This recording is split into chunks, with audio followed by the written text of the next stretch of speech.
Preparing to live stream the meeting.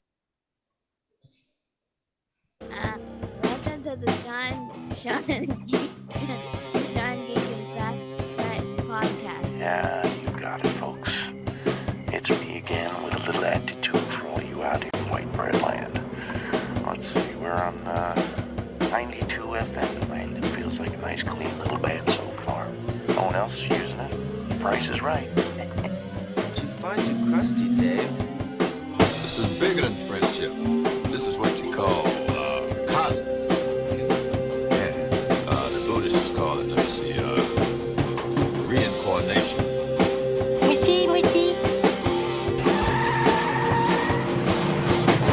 Hey, wait a minute. Since when is Pismo Beach inside a cave? I wonder, I just think we should have turned left at Albuquerque. And maybe a right turn at La Jolla.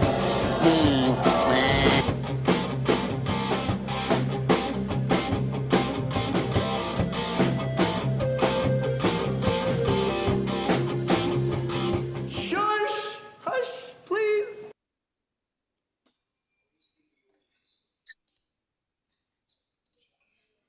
It's live streaming somewhere else.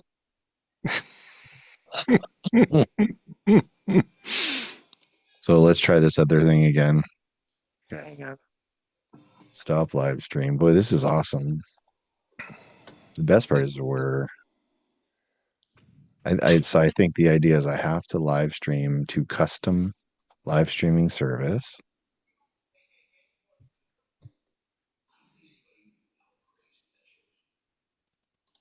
Come on.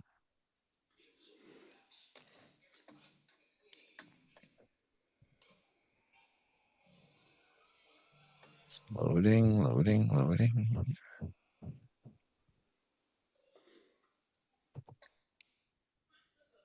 Okay.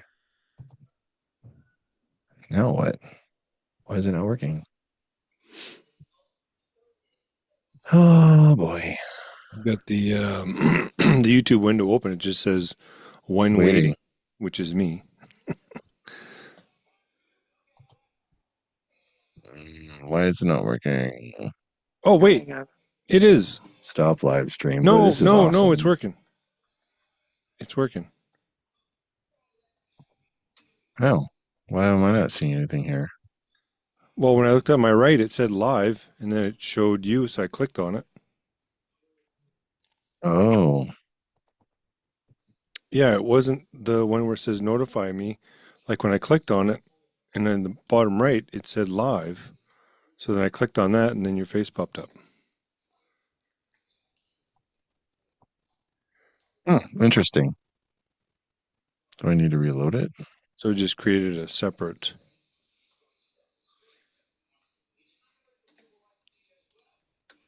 Interesting. But it's on YouTube though, right? It was.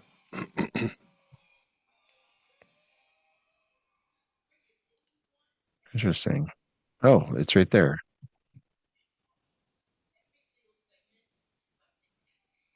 I don't get it. Well, if I click on the live button. Yeah. Okay, I've just resent the new link. The link that I set up, it's just not working, so whatever.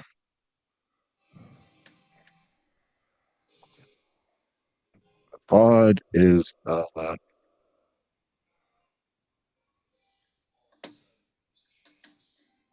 whatever. I'm gonna post it now in Discord.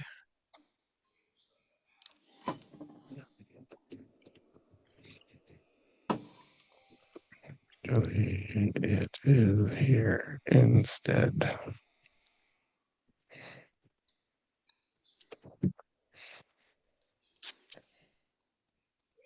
All right. Okay. Well, I've posted in a bunch of places. I guess I'll post here next. YouTube. I'm just posting on Facebook now. Just posting where the stream is. Okay.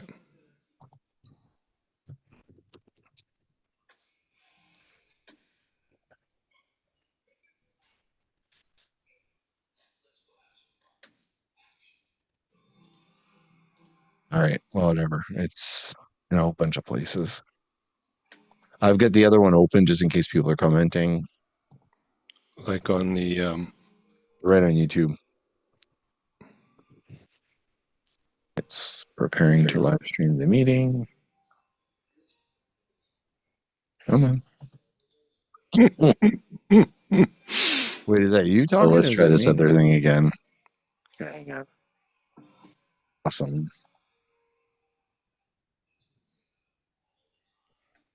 Huh.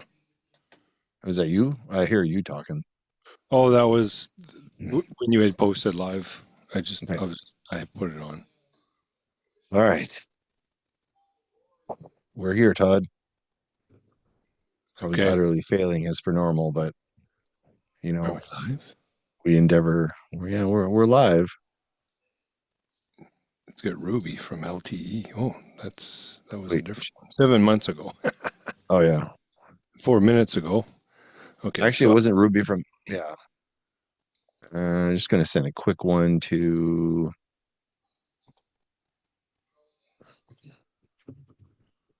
No. All right. That's the only places. Okay. Awesome.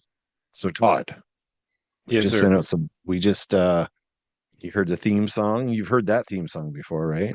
Yep. Yep. I don't know if I want to stick with it or not. Kind of like it. Yeah, why not? Nothing wrong with it. It's figured it's got a representation of a different era of you and I in music. And it's got all those nice sound bites in there too, Yeah. which we use very often on the show. Yeah. Yep. Well, see, I got one too. So it's been a while since we've done this. It's like been a month since you Yeah. and I have done this. Yeah, it's been a while. Drinking coffee so we can go. Mm. What is your stuff? what's I have- that? Oh jeez. I have water as a chaser, but Zelly. hello. I love You have a Minecraft. question? That's playing video games and mom says I could play some and I want to know my tablet is. Not a good time. Okay, I'll be back apparently. Okay. Wow. During live stream?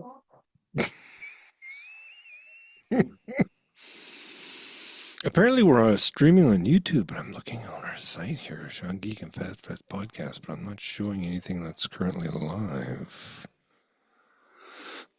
Let me just punch that up. Waiting. No. I don't know if this is live or not. I guess not because we're not showing up.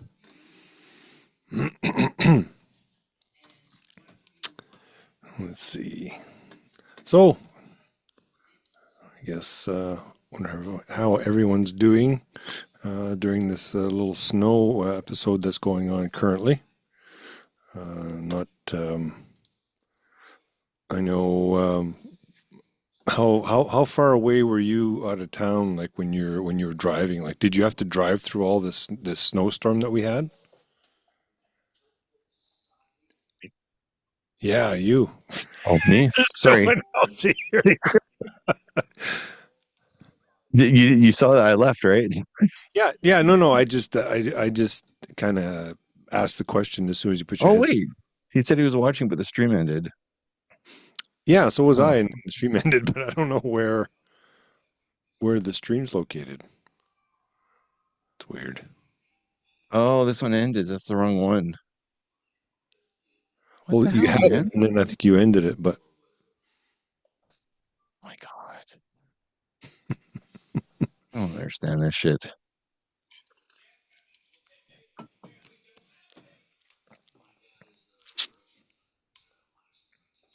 All right. We're going to stop the stream. We're going to try again. okay. Stop the stream.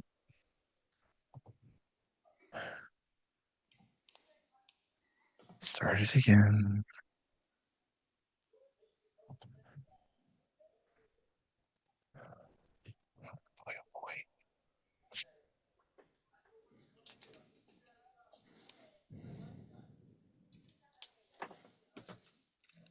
This is the wrong one.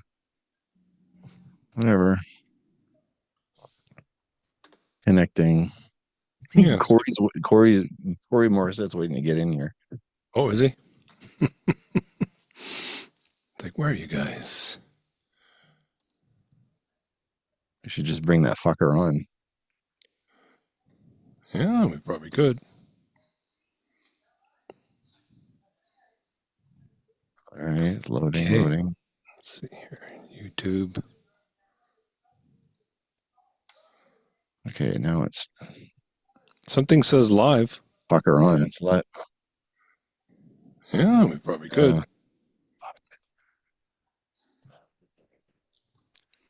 One watching. Now it started streaming. Oh, now there's two watching.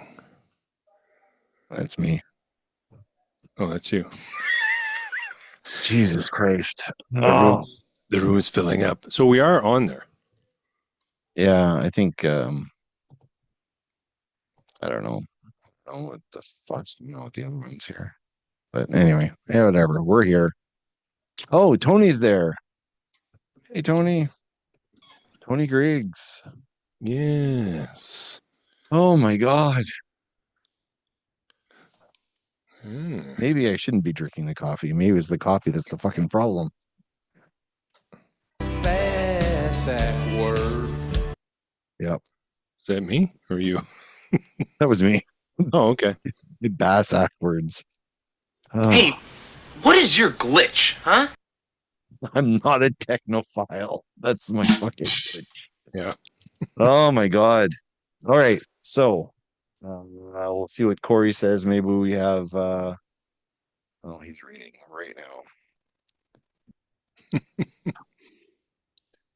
Unbelievable. Unbelievable. Technology is still We're still learning how to do. The thing We're is, I still can get the I can get the live stream to happen, right. but I can't seem to connect it. Like I can't book it in advance. I can't seem to. I can do a live, so maybe I just gotta. I don't know. I gotta look into it some more. But anyway, We're here. how was your? Yeah. So how was your week, sir? We can I remember now. Week wasn't bad. Today was quite the they were talking about all this snow and everything, and then we ended up we got to work and it was clear out. That And was then- today. Yeah, and then as soon Oh, as what time? 7 Wait. What time was this? well, I get to work at about 10 to 7. So the snow didn't really start here until about 7:30 because the last person showed up. They showed up at 7:30 to work, and it hadn't really snowed yet. I think it was just kind of starting. Okay. And looked outside, and then Donda was saying it was snowing, so I went and looked out and went, "Oh, freak! It's like a blizzard out here." And it was kind of off and on for a while, but then they showed. I was watching, like we had an alert on the phone saying that that the roads were closed, the highways were closed. I guess you get fined if you go out in the weather like this when it's when the roads When are it's closed. when it's okay. I What wasn't time? aware of that. What? Wait. Like, did you get the big alert on your phone? The thing. Oh yeah, I even took a snapshot of it just to see what. Hey, read it out to our listeners who don't understand Canadian weather. This is Manitoba Emergency Alert. Manitoba Transportation and Infrastructure has issued a hazardous road condition alert due to high winds and blizzard-like conditions. Manitoba Transportation and Infrastructure is asking motorists to avoid driving on all roadways in southern Manitoba as conditions are worsening. Visibility is near zero, with multiple highways being closed. That's what we needed. Some sexy traffic in weather. Yeah, have that thing going off and it's talking to you. Actually, you know what? There's those apps. Where you get the chat open? Sorry. Who do I have the chat open? No. Yeah, open the chat for a sec. Oh, geez. Here we go. Doesn't it snow like almost every day up there? No. Is that what you were saying?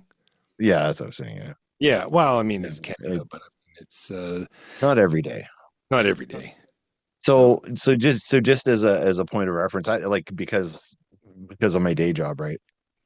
Um, um, Yeah, you work in because, transportation, so there's yeah, trucks yeah. everywhere, So doing all over the apparently, highway. like sometime this morning, I don't know what time it was, like 10:30, 11 o'clock, whatever it was. They reported. So we have a route périphérique, which is the perimeter highway thing. Okay. And it said there was 47 accidents on the perimeter highway this morning, before like 10:30. Wow. Well, I And saw and then the alert came out, like not it was right before the alert went out. And then they shut the perimeter highway down, and in southern Manitoba, everything was shut down, and like fucking yeah, stupid. they had a code orange at work, which was external disaster. Was adults and children. Oh, They so what they do is in the so what is the emergency yeah, rooms, what's that? like emergency room X-ray, like, and as soon as they bring them to the hospital, they have to have room for these people. So basically, they've vacated all the emergency room beds and rooms to Oh, wait for an influx of patients coming in from this accident. Because I mean, the pictures that you saw, I mean, the cars were like on top of one another sideways and in the ditch on the highway. Like it was just ridiculous. So, wow. yeah, so I think some came in, but I guess they had that code at different hospitals, just kind of depending on the distance from all the different accidents. Because I think there was like 5 or 6 different areas Oh that God. that had accidents, and it was weird because where I am, I looked out my window at work, and it was like, well, it doesn't look that bad out, Well, I really. know, right? That was the thing. I was looking. I'm just typing here at the same time. I apologize. Um, I was like, it looked fine. I mean, yeah, the wind was pretty strong. You could see the electrical wires attached to the building. It was like flopping. We Yeah, had a notice about some guy in the front, and he had, in the wintertime, this is a winter thing we do in Canada, is you'll lift your wiper blades up so they're not on the window so they don't freeze to the window. So some person had them, and there was fear that they were going to blow right off from the wind. They're just going to snap right off. yeah, or blow the other Days. way. It goes right against the window, and get a crack on your window or something. Yeah. So hard and being frozen. Yeah. It's like enough of this wintertime. Stop! Stop! That's what JJ says. Anyway, we got a whole bunch of stuff to talk about, don't we? We Oh, have you've been on the to-do board like crazy lately. yeah, I've been adding a few topics. So I'm going to go through. What? Did you star anything or No, I mean, I was looking at, I mean, who has, and I don't know if this is also includes Hotmail, but I do know that the Microsoft email that we use at work through Office, correct? And do you use Office, the mail for Office? yeah. Mhm. Yeah. So I Well, mean, it's called Outlook, but yeah, that's what Outlook, you're saying. yes. Same So thing. Outlook now, um, I mean, you're only allowed so many emails um, until your email's full, and then you have to kind of purge some stuff, right? Or Yeah. if you want, you can create a folder, an archive folder. So you just create a folder, you put it in the archive section, you grab a Oh, bunch of okay. I emails, now I know where you're going with this. and Okay. then you put all those emails in there, so you still have them. So if you need them, Right. right? Yeah. Yeah. Yeah. Like where I work, it's basically emails all day long. So you don't want to start deleting emails, and then when you have to go look for them, they're not there anymore, and then you can't, if you're trying to say, you said this, but this is what came in, or if you're trying to prove something and it's not there, it's pointless. So I've got the email. Show it to me.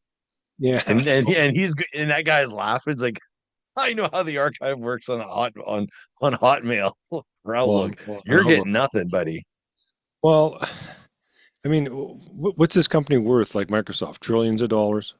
Yeah, probably. Yeah. Okay, we put a man on the moon. We're putting, it's probably soon to put somebody on Mars. I mean, technology has gotten to the point where it's ridiculous already. Um, but they can't fucking have a search function in your freaking archive folder.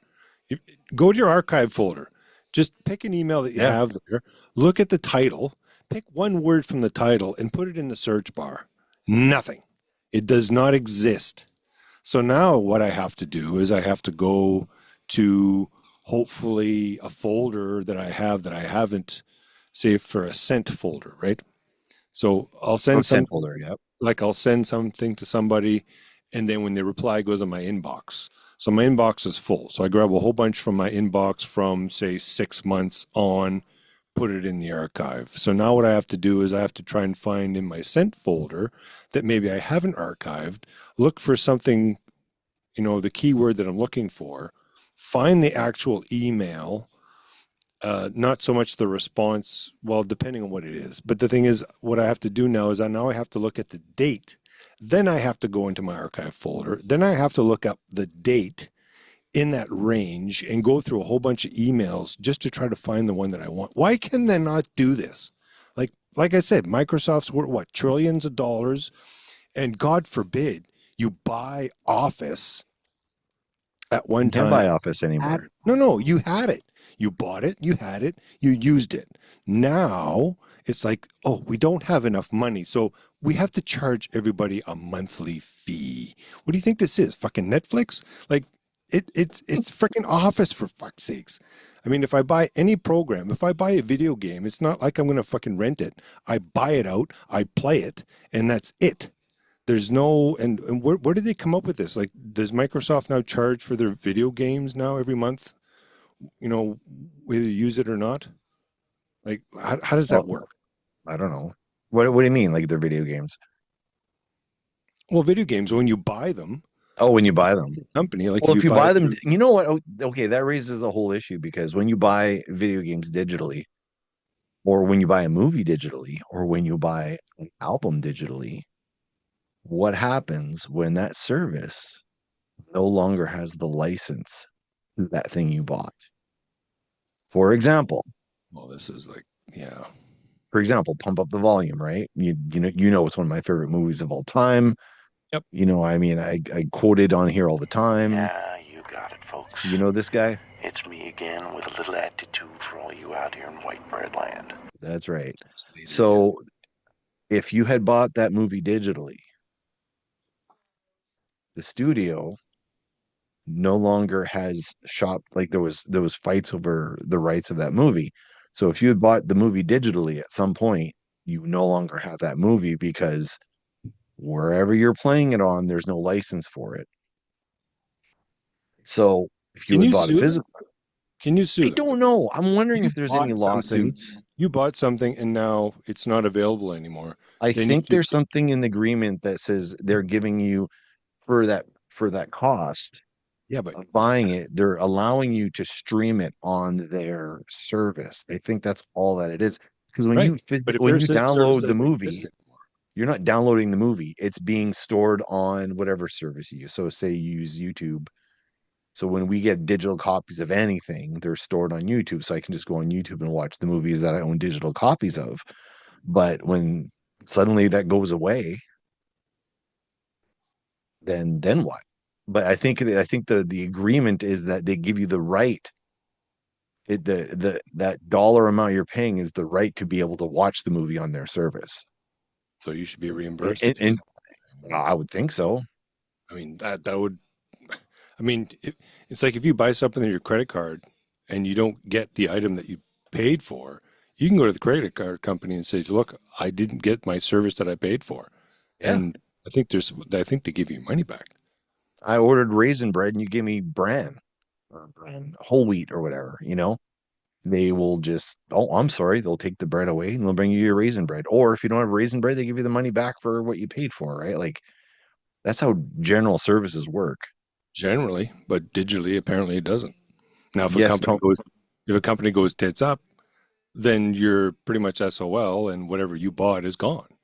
See, Tony in the audience here, he's a hardcore physical media guy. Like that's why Tony's fucking awesome. Um, and I'm a physical media guy too. Like I regret I have sold some CDs over the years, but I haven't sold anything in a very long time. I just weeded out certain albums, which is going to bring us to a topic shortly. Trust me, we're going to go back there. But I like having physical copies. When I go see a band, I buy a CD, I buy a T-shirt, I buy something. Like I want to be able to hold something in my hands. See, And I want to hear it in my on my CD player or my cassette player over there. I mean, there's a problem with that now. I mean, it's like VCRs. Like, give me a VHS tape. Well, I don't have VCR anymore, so I'm going to play it. Oh, well, it's everything's a new fad record player, records. Okay. Oh, here's a record. Well, I don't have a record player. I could get rid of that 20 years ago. What am I going to do? Go out and buy another record player? Strange enough that you said that. Or is it just nostalgic? I bought an album. I'm just going to put it on the wall. I mean, just to say that I bought it. So there it is. It's displayed. I can play all those songs digitally. I don't need the actual record. But yeah, I have this here, which you can't really see. yeah, but do you have a record player? Well, I was looking at one yesterday. A record player, USB, VHS, cassette.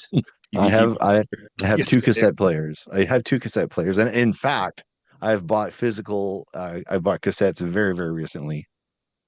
Yeah, see, Tony's saying I still play cassette CDs and vinyl. Of course he does.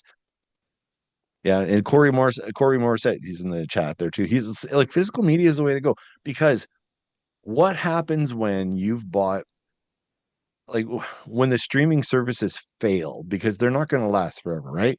When we had vinyl went away, cassettes replaced it, CDs replaced it. Remember then there was like the mini disc or whatever the hell it was. Like they're all every time there's a new technology, the old technology goes away. It's interesting that we've gone back to vinyl. Yeah. And vinyl, and it's like 50 bucks minimum for an album. I was looking at a few. Oh yeah, dude. Holy crap. Look at that, Brian. BS Raps. Hey, BS Raps. How you doing, man? Yeah, so anyways, I was sourcing out a record player because it was like, okay, I've got BS Raps record. By the way, oh fuck, let's just do it. I want to play a little bit of BS Raps just for a second. On your turntable? No, I don't have a turntable. I didn't buy it yet. Not yet. But... Oh, what I want to hear. This is a good one. We'll just play this just for a couple seconds here. Yeah. I'm going to tell you a story now. No, I'm good. It's short. Really, I'm fine. No, it's very quick. No. It's a good story for you, I think. I'm cool. Here we go.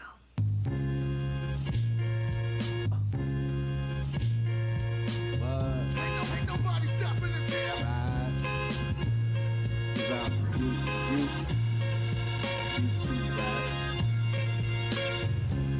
Pick up the mic for a minute. My light shine bright, even when flight try to dim it. Catch him in the night like they singing. I was doing that rap shit. A little bit of cotton mouth from Mr. BS Raps who's in the audience. Thank you for joining us, sir. Yeah, but anyway, I was pricing one out. I found one for like $300. Oh my god! I didn't buy it. I didn't buy it. This is okay, Sylvie.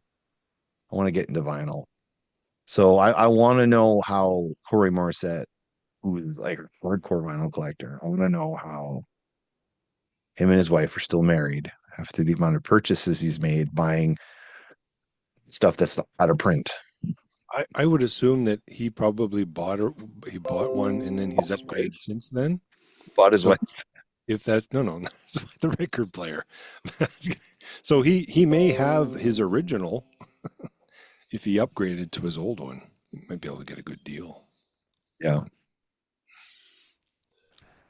Yeah, I don't know. Like I was gonna start looking, like maybe go to Thirsties or like one of the flea market places. And like, I mean, I don't even know what to look for because when we had record players when we were kids, Todd, like it's not the same as now. Like the quality is 1,000 times better than it was when we were growing up. Do you want me to tell you about my record player? Well, I know the story, but not everybody. with the one like Dad's? No, That one? no, the one I had. I played Burton Cummings on it. I had was it the Beatles and all that stuff. So this was a record player that Uncle Junior had, and I don't know if someone had left it in one of the cabins or something. So he says, "Here, you can use this." So it was a record player that opened up, and it had it had two speakers that you put beside it, and then you'd wire it into the system, and then you'd play your records. I mean, not it wasn't even close to the level of, say, David Brunn. Like his stereo was like, oh my God, this was like a spaceship compared to what I had. But I Wait, mean, this was it was this in better than Shediac, nothing. or was it? Wait, that was in Shediac then. It wasn't Shediac. Okay. Yeah, yeah. That was my. Sorry, every time we mention Shediac, that we have to play the Shediac rap song. It's a must. Actually, I strongly encourage Mr. BS to listen to that track. C'est le rap de Shediac. Oh, you look like Annie Lennox there for a second. Well, it's With the thing above the eyes. yeah, it's Okay, we don't need to see your asshole. it's my Get cat. your asshole out of the shot, dude. Damn it, he's got long nails. Okay, hi bud, how you doing? Say hi. No, okay. Oh, he just wants to come down. He likes to Oh my climb God. like a tree, but his nails haven't been trimmed down. Okay, the record player. Go back to we just took a Say, I knew I should have made a left turn at Albuquerque. I don't think we should have taken that left turn. I think we should have taken a right. But anyway, so he gifted you this record player? Yeah, I mean, mom and dad, we were all over at Juniors, and I guess I don't know if I was looking for a record player or there was talk of it, but he said he had one that he wasn't using. So we brought it home, plugged it in, it worked, and that's what I used for. Is that the taller one? Like kind of a narrow, tall one? I think Or was that the long one? No, Like, it wasn't mom and dad's one. That was that was like a console with tubes in it and stuff. This wasn't that fancy. But yeah, I had that for a while. That's what I used. But I mean, it wasn't one of those diamond tip styluses that were worth they hundreds. didn't of have dollars. shit like that back then, did they? This was Diamond probably tip? metal. I don't know what it was. It's metal. Yeah. And then you'd put pennies on top of it to give it a bit of weight so it wouldn't skip. Yeah. Hey, Corey, do you still have to do that on yours? Do you still have to put like a freaking penny on the top of your what do they call that thing? Your needle or the arm or whatever the top, whatever it's Yeah. called. I don't know. And then and then you had to have on the 45s, you had to have that little pinwheel thing with the three, like the yellow insert to put it in so that What's that thing called? this thing Remember in the- when we had Brian Cook on the show? He actually had a necklace with that on it, remember? yeah, And it he was told an us what the name of actual- that was. Was that called? That was his pendant. Pendant, yeah. Vinyl forever, man. So anyway, so I'm pricing some out now, and Right. I want to. I know an album sounds very warm. Oh, God, cat. Okay, there. Okay. Okay, you gotta Jesus get down. Christ. He's aggressive today. Oh, his nails are long, so he's. No, hold on. You gotta unhook first. Okay, unhook first. There. Oh, Tony's trying to spend my money here. Auction app called Whatnot. Oh, geez, that sounds dangerous. That's not good. Hey, on that note, what Tony's bringing up here for auctions and stuff. Heath. Wait, what's his last name? You want to call it Heath Ledger? Coy? Heath McCoy. Yeah. No, wait. No? Heath. Anyway, he got his storage locker broken into, right? Everything was taken. The storage company, they're fucking pieces of shit. I feel like saying their name on here, but I can't remember what they're called. I guess somebody came in, stole stuff, left, came back, stole some more shit, Yeah, it's Oh, more they quality. came Okay, thank you. back. He came back and stole more. Yeah. So the storage place didn't catch him the first time. And then they came back. The guy came back and stole some more shit. And everything's on camera. Like everything got caught on camera. So he's working with the Alberta police or whatever, Yeah, and but his trying to. comic He collection is worth quite a bit of Well, money. he has comics in there. He had comics in there that were stolen, and he listed some of the shit he had in there. He had UK versions of Captain Britain. That shit is fucking rare because I sourced some of that shit out, and I have some that's out of print. He had Superman versus Muhammad Ali. Like, remember when Marvel did those big ass like magazine style books in the 70s? Oh, You remember those? Like he had like I have that one too in mint condition. But he had a lot of the same stuff that I have, like just this fucking great. He had when Jean Grey died from the X-Men, he had that. It's like, oh my God, like I felt like crying because like if I lost any of that stuff, like I can't Treasury Edition, that's what it's called. Thanks, Tony. Um, I just heartbroken. Like fucking like I swear to God, if that guy shows up, man, yeah. I beat mean, him, they had a beat him. picture. They had a picture on the thing. He had a bike or something, whether that he was, and Oh, it looked, you saw the post? yeah, and it looked like a unique type of bike. So, I mean, if the guy's face, if not the face, the bike, I mean, I'm Yeah. sure someone's seen it around. Well, he's going to try to sell some of this stuff, and hopefully people's radars go off. Like, hey, where the fuck did you get that? Because there's not tons of them around in the world, right? Right. Check out He's eBay and yeah. Kijiji and Marketplace. And So I was of two minds. So when Heath is sharing this and I'm seeing the pictures and stuff, I'm like, my first thought was that the guy who stole as an asshole. My second thought was, ooh, those are nice. Ooh, I have that one. Oh, he's even cooler than I thought he was. And then I'm like trying to post something, thoughtful and go, oh, I'm sorry. I'm sorry. It really sucks. And at the same time, I would just want to talk comics with them now. Like, oh, where did you like when you bought this one? Blah, blah, blah, like start asking him because I mean, if he likes Captain Britain, probably likes Union Jack, and those are like my one and two favorite characters of all time. Oh man, it I sucks. uh, I went to an auction at Thirsty's Market. And I got on that auction. Now I'm wondering if this shit was hot. This was like 10 years ago, 12 years ago, maybe 15 years ago. But I got the Superman versus Muhammad Ali was in there. I got a very good copy of the Treasury edition of Star Wars Mhm. because I had a copy already, but it's just beat up to shit. A whole bunch of Commandy, like DC Comics Commandy. Um, Moon Knight, man. Anyway, but it Mm. was fun. Like I was at an auction and you're like raising your little paddle up and I'm like, Sylvie, I'm feeling super guilty because I get nervous when I spend money.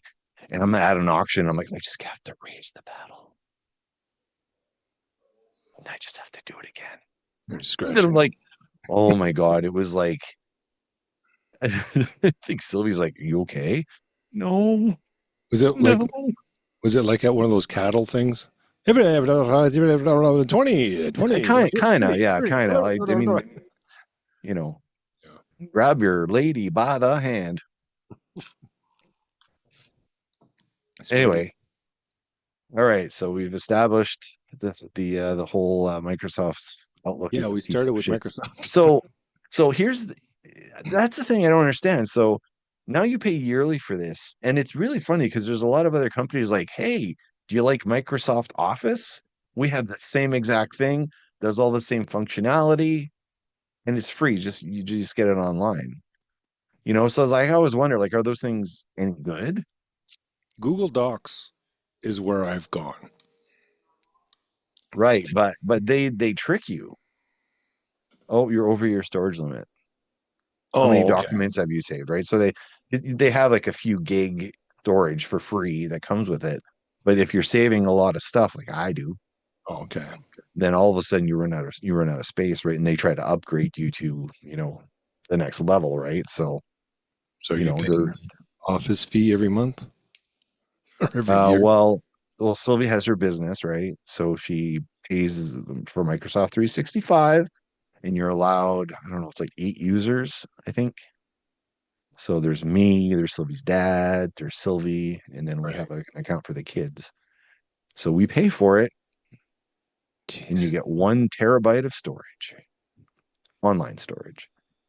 But we have a terabyte drive because I don't know. I don't like saving my stuff in the cloud, like we were talking about before. If you buy a digital movie and suddenly you don't have it anymore because they lost the rights to the movie, right? But I'm Mhm. also terrified that, oh, our servers went down. Well, I'm sorry you guys lost everything. Yeah, we just had a I back. It's all gone.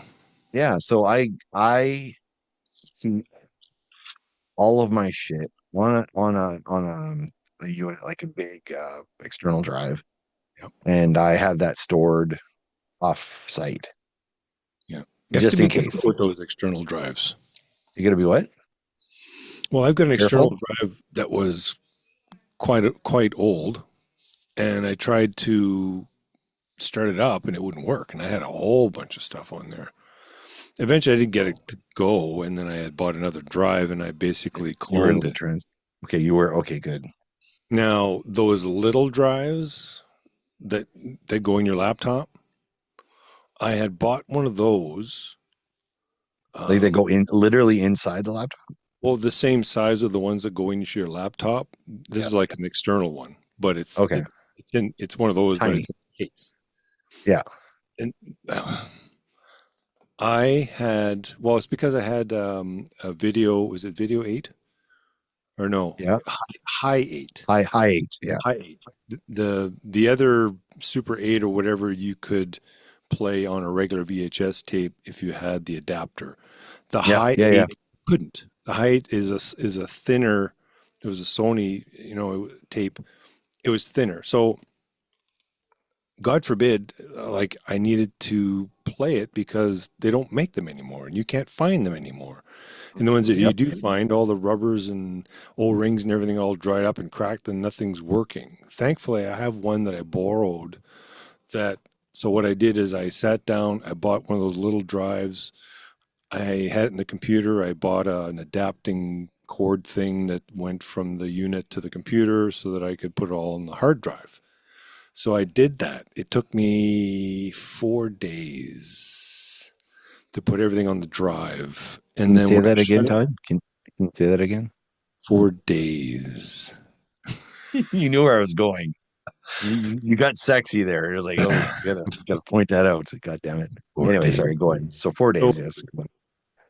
so after I was done and I shut it down, I guess, I don't know if it overheated or whatnot, but from what I gather, what happened was when the drive is off, the arm is in a parked position. And then as soon as you turn it on, it starts to read, it comes out of the parked position, it goes to where the disk is. Now, the thing is I don't think it, because it was overheating or I was just too much data, like it was just on continually. It didn't go back into the park position. So when I turned it on, Oh, the it arm. it Yeah. didn't. It was something that wasn't reading, and it said it was corrupt and it wasn't working. I was like, for Yep. freak's sakes, I spent 4 days. So from then it was like, well, I could read. I was reading up on saying, well, you can crack the case open, put it back in the park position, close it. Hopefully you'll get the data because I mean, just a speck of dust will just, Takes and nothing because to, these to things fuck it up. yeah, because these things are made in labs where there's like zero dust. Like it's ridiculous how clean it has to be to make these things. So as soon as you open it up, it's like, okay, well, as soon as you open it, there's dust everywhere, right? Yep. So say just to do it, try and close it, try and get everything you can off it right away. And then after that, there's no guarantees. So I did that. I took it up. I tried to put it back in a park because when I opened it up, it wasn't. It was in the middle of the drive. So I tried to move it over. It was kind of hard to do, and I don't know if I screwed something up. but I plugged it in after and it still wouldn't work. So I lost the whole thing. I know they have these places online where you can send your tapes and they'll, do them They'll for you. try. Yeah. But I have all the stuff that I need here. So when it comes to drives, even USB drives will get corrupt. Like if it's something important, I'll put it on two places. I'll try and put it in two different places so that if something happens, God forbid, Then you have the other one.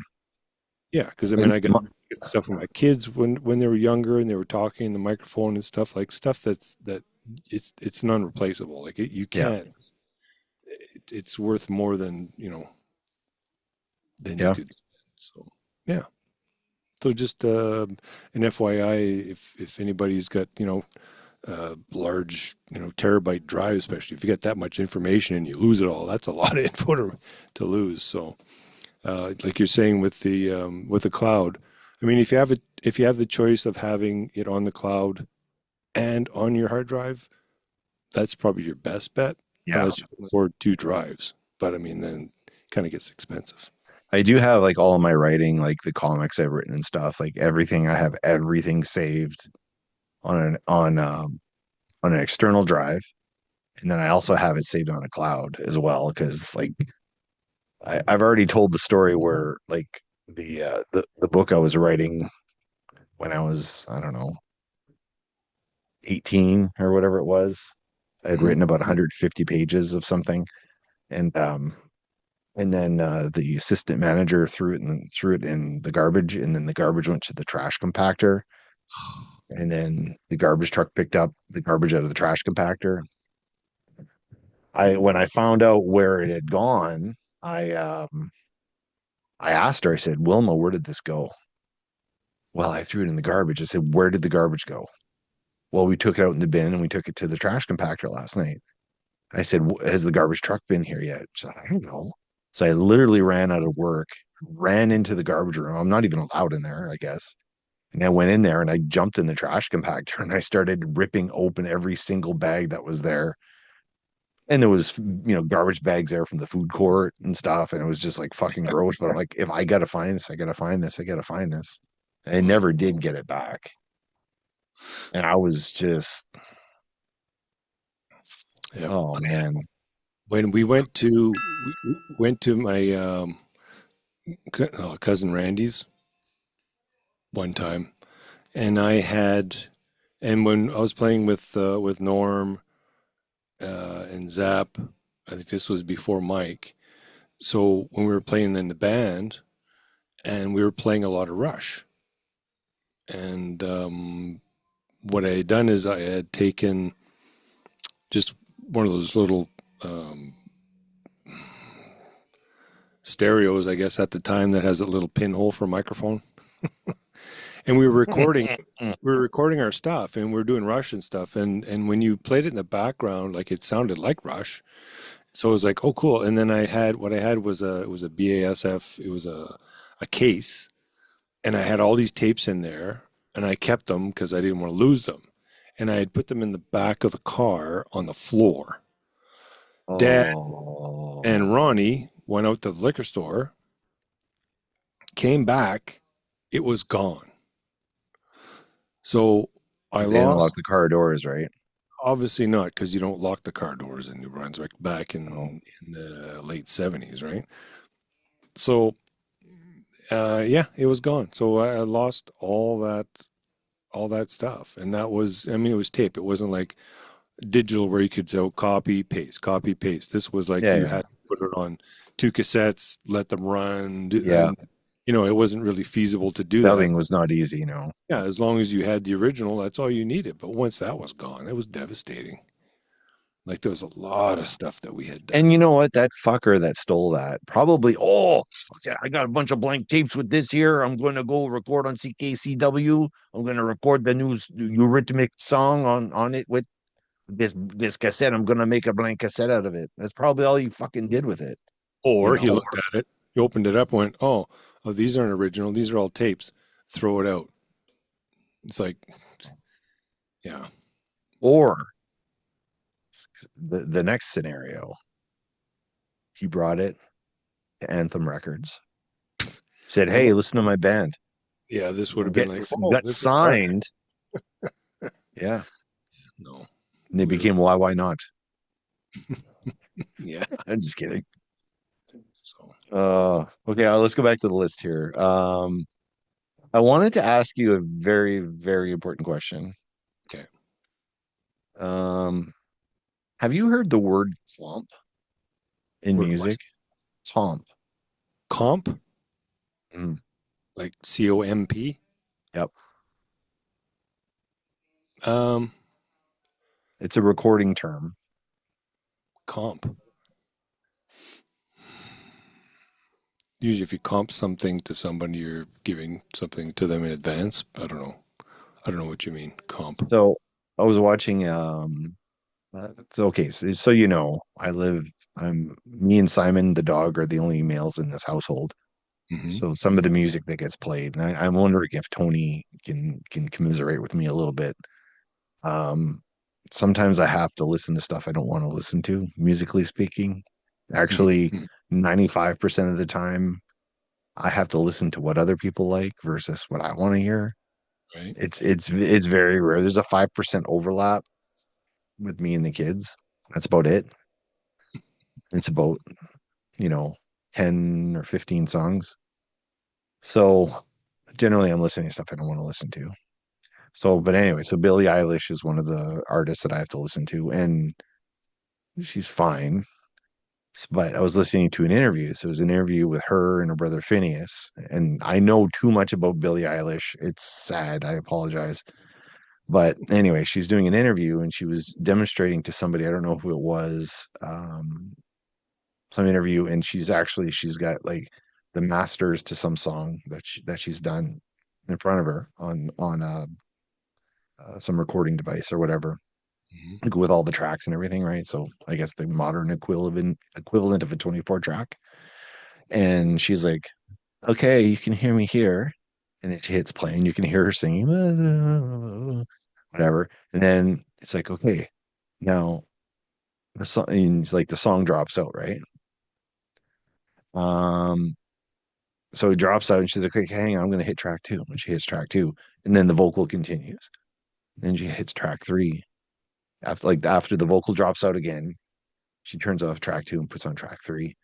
And then she's like, "Okay, I'm gonna play all three tracks."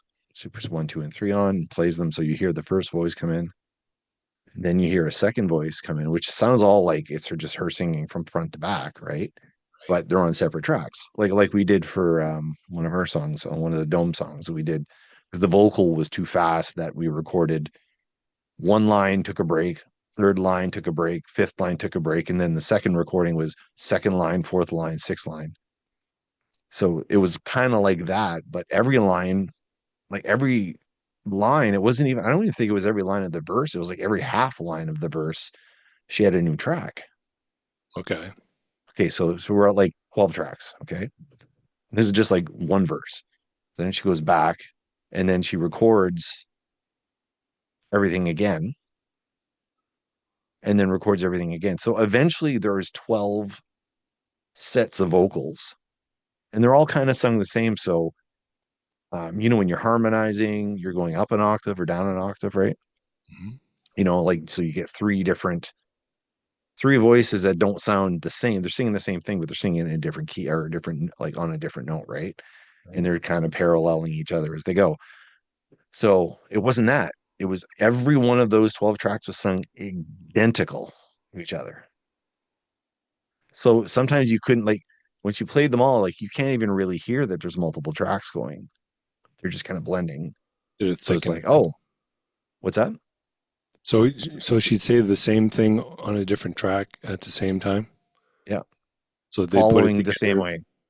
And the idea is not to sing it different in it, like no permutation, just the same exact thing, like 12 times. So Now, then she's playing. was it skewed at all to make it, you know, not an echo or reverb, but just kind of makes it thicker a little bit? Well, that was the idea, to make it thicker, right? So Okay. it just sounds like a thicker vocal. So, really, really handy when you have someone who doesn't have a good voice. If you layer it like that, eventually the voice kind of fills out and sounds a little more full, I guess. So anyway, so she's like that. And I'm like, wow, okay. But what's the point? Like when you're live, then what? Then you just have your voice, so you're not thickening your voice. She's like, and that's called a comp vocal, an accompanying vocal, right? A comp vocal. So Compressed. so here's what happens. So when they perform live, and I'm really curious if the people in the audience know about this or not. So maybe I'm pulling the curtain back a little bit.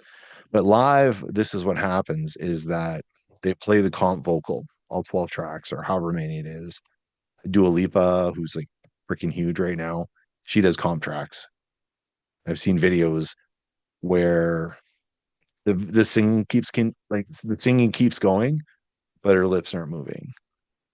And then some people are like, oh, well, you're just using backing tracks. And it's like, no, the term is comp tracks.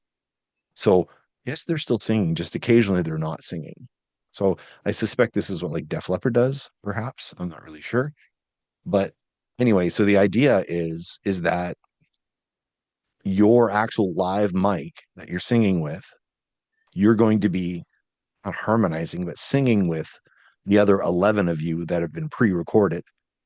So if you're dancing, doing your dance moves, and you have to back out and just mouth the words instead of actually singing the words, the vocal's still there for you, but your vocal is also a little bit lower in the mix. So you're not like the predominant vocal, you're just blended in with the other vocals. You're not necessarily like the loudest. So that when you sing and you decide to you go closer to the mic, go, "Hello, California." Like you can still hear the singer, right? So that's what's called comp vocals. So what it does is you don't have to push yourself as hard when you're singing live because because when you have 12 voices that sound exactly the same, and if your vocal, which is one of those 12, is a little bit off pitch, the other 11 minimize how bad you sound. It just sounds like a bad harmonized vocal if at worst, right? So that's called comping. So could And that could the same thing happen like with Motley Crue where they were it was skipping when they were yeah, playing? well the comp tracks are skipping, right? Yeah, so I mean that could happen anywhere really. Um Skipping um or fall out totally. remember we had Danny on the show and he saw the Def Leppard, Motley Crue, Poison, Joan Jett tour in Edmonton or Calgary or something. And he said Def Leppard skipped multiple times, but it Yeah. wasn't the vocal skipping. It was the guitar part, and it was instruments were skipping. Yeah. So, That'd be a nightmare. but isn't it like I think the idea is that you can still like your guitar is still plugged in. Like you know how layered Def Leppard sounds, right? Mhm. So in Def Leppard, Phil Collins' guitar is just one track, and then they record it 12, 20, 30 times. So there's 30 guitars playing exactly the same thing. So maybe live, that's the same thing they're doing. If he backs out or he, hits a wrong note, it's not going to sound so bad when all the other 11 comp tracks are still there, right? So Did you watch the halftime with was it Beyonce football game?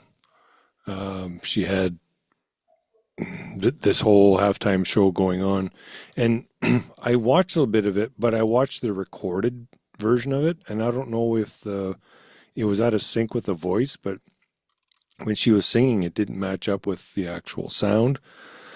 But the thing is every once in a while, when they start talking to the audience, it's like, okay, well, her mic is working because she's talking freely. She's not singing her song. So it's either, either they turn it on and off, or maybe, like you said, that's got to when be a she's comp singing, thing. and then Got she's to be singing the with comp the thing. music. But the recorded version that I saw, like when you looked at her lips and the music, it wasn't in sync. But I don't know if that was maybe just because the recorded version I heard was the vocals were off, off the time of the video. It's a possibility. Yeah. Hmm. Hell, I'm Hell, I'm getting getting echo. echo. All of a sudden. I was that earlier, echo- and that then echo it sound. stopped. You got your YouTube open still? I get the volume off. There we go. No more echo. Nope, it's gone. So, like, and I think what's happening is they're saying, no, I am performing live. Theoretically, they are. They have a live mic, they have a live guitar, but there's things there to catch just in case, I fucked up. It's not like the old days. Like, I mean, you had a three-piece band, like Rush, for example. Like, you guys are playing it all. We're not adding, like, they add so much on the record that to be able to reproduce it live, you need to have all these like comps or mixers You need or just backing tracks, yeah. there's so many other effects and stuff that you have to rely on to be able to have that specific sound. Because if you take a person that you hear now on the radio versus how it was mixed years ago, like their voices were raw. If you had a distinctive voice and had really good pitch and projection, you had, you'd be famous because of the tone of your voice, like similar to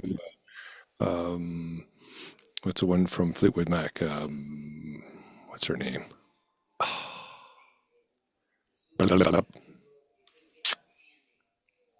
Anyway, I can only think of Mick Fleetwood's balls right now. I don't know why. so Oh, anyway, so she's got a very distinctive voice in the band. So there was no really relying on all this other technology. I mean, Cher was the first one when they had that autocorrect thing to make her voice. do you believe in? Yeah. Yeah, which was kind of a one trick pony, which is fine. I mean, it was a technology that they used. It was meant to be a one trick thing too. Yeah. And just like when ZZ Top was it Afterburner or whatever, it was all electronic drums. Well, that was kind of a thing at the time, and then they got rid of it. Like it wasn't Stevie Nicks. Stevie Nicks. Tony called it out. Yeah, Thank you, Tony. exactly. So Stevie Nicks. So if you take like who did you say it was?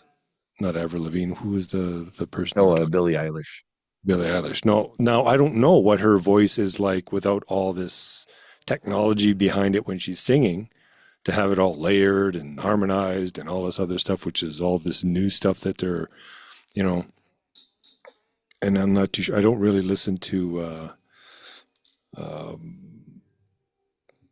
the new music. I don't know. It's once Trust me, classical. if you had young daughters, you would have no choice. Like I do. I have no choice. I know every single Ava Max song. I know every single Billie Eilish song. What's the other one? I'm forgetting the names. They all sound the same. And I can never tell like who it is. Like when I take the kids to their music lessons. Here's the phone, kids. Yeah. Tony. Stevie Nicks, she was prettier than Mick Fleetwood's balls. Well, there's the comment of the episode. Yeah. Very true. Yeah. I would concur. Yeah. They were anyway. iconic though. His balls, they're very iconic. When you saw the Rumors album, that's what you remembered it by. That's a good set of balls on that guy. Yeah, Maybe like he those needs clackers, to do, those clackers that go back and forth with the metal. Yeah. Okay. What else did you have on the list here, Todd? Let's see. Oh, I had quite a bit of stuff. Contract pricing, your chair, which we've talked about at length already.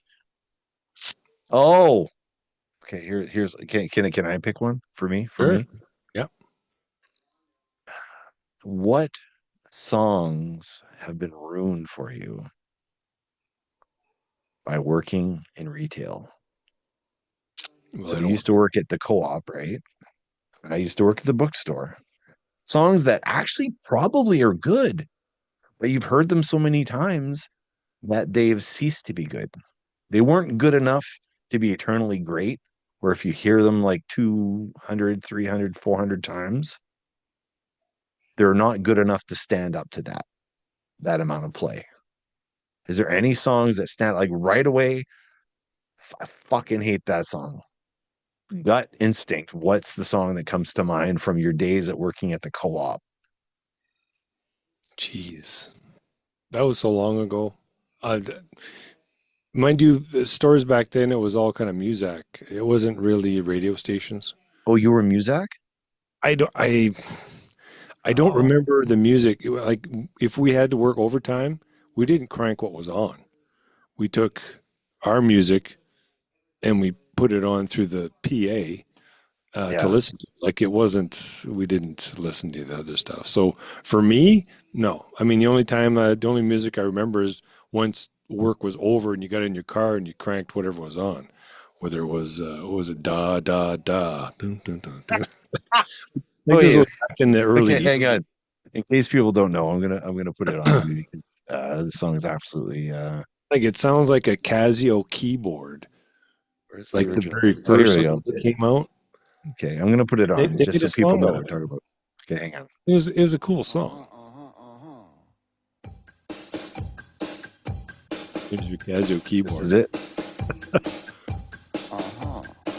Oh, What was that? Okay, enough of that shit. what you will and what you won't. Uh-huh.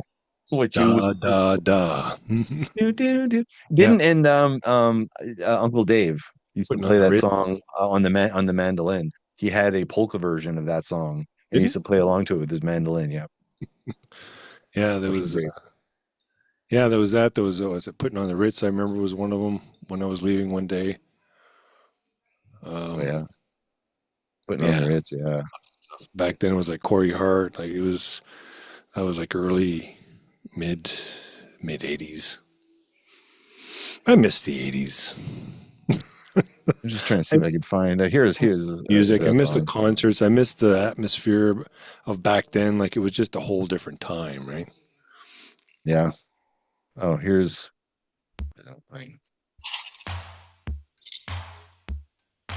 Is this it? Put on the Ritz, yeah. Oh God. It's weird music. If you're blue and you don't know where. Band is Taco. Rock Me Amadeus. That was a big one God. back in the day. Oh my God. Tony saying "You Shook Me All Night Long" by AC/DC is one that he can't stand anymore. Oh, that he How do you- can't? he can. How do you feel about it? Oh, I like it. It's not something I've overheard. See, well, I mean, growing up back home, like I say, it's not like now where on demand. You want to listen to a song, you put it on, and there it is. Back then, it was like, whatever radio station you're listening to, if you're fortunate enough to hear the music that you liked, or if you had enough money to buy an album that you wanted, you played the crap out of it because you paid for every song. Nowadays, you can cherry pick here and there and take what you want. So AC/DC, the only person that I knew that had AC/DC was Sam. Sam had probably an AC/DC album made. I had one. I had Power Age, I think it was called. Wait, Power Age or Powerage? I don't know. It was a one where Angus was, I don't know, he had his hands arms are all out and they're all the yeah. flames shooting out or wires or something or other. I remember seeing that album going, who the fuck is this school kid? Looks like a school kid. Yeah. Yeah. So, and then when I listened to that stuff, I was like, fuck, this sounds good. But as I was listening to all the albums, it was like, you know what? I think he uses the same beat for every album. So you could transition from one to another to another. He had 3 different beats, Todd. 3. Oh, he had 3? Okay. He had 3, yeah. What about this one? I didn't really realize what it was. I'm curious if this is one or not.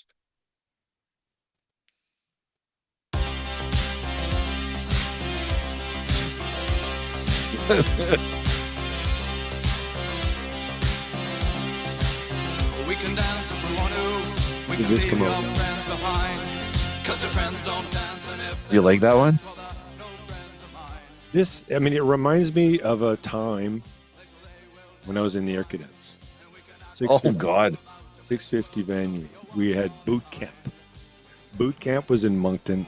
They had a barracks or something or other. It was like a big auditorium or not auditorium. It was almost like a gymnasium or something. So they had all the guys and girls, and then they had, you know, everybody had their sleeping bags and all their boots and stuff that they'd shine up and whatnot. And at one point, at the very end of everything, they had a dance, and that song seems to resonate. Okay. From that time, it's amazing how you can listen to a song, something maybe you haven't heard for a while, and the less that you've heard it, the more that it brings you back to a certain time. Because right now, if I go to Sirius Radio, if you want to really listen to some, you know, when people are broke up or sad or whatever, sometimes they'll listen to old sappy songs like the songs and stuff, just to make them feel worse. Why? I don't know. It must be some type of a psychic thing. Yeah. But if you go to, well, you listen to the song and they're more miserable in the song than you are, and it makes you feel better. Maybe that's the secret sauce. I don't know. You kind of want to go back to a time, maybe. I don't know. But if you go to Sirius XM, if you have it, and you go to Yacht Rock, you'll hear a bunch of songs that it's like, oh yeah, it's kind of like easy listening while you're on the boat type thing, right? And they're great songs, and I've got it on my playlist. But the thing is after a while, when you've heard them multiple times, it loses that era that you remember. Okay.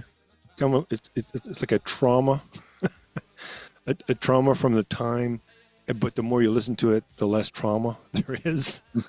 I don't know how you want to say. I didn't want to lose this train of thought, so just tune this up a bit again. So we know what this sounds like. Okay. Mm-hmm. Now, this was a song they did, and it was popular, and this little band from Montreal, Canada, got international acclaim, right?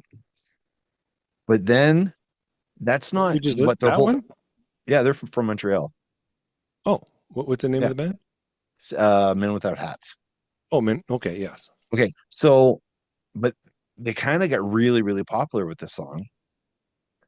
But that's not their entire sound. That was just like, hey, let's do something kind of quirky and funny, and that's what they did. But they listen to this.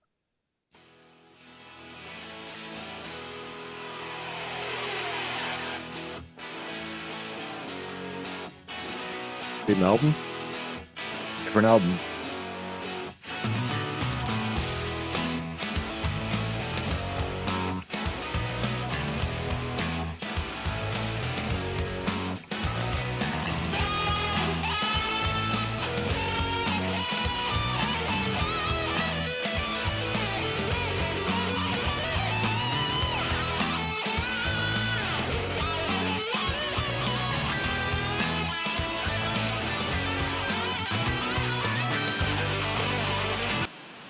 Kind of weird, eh?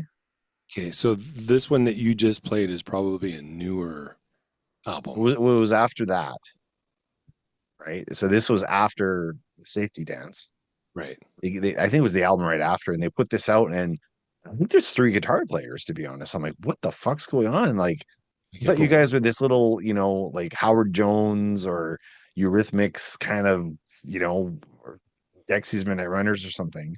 And then they came out with this song. Ladies and gentlemen, boys and girls, pop goes the world by men without hats. And then they had this. God. You remember this? Yeah.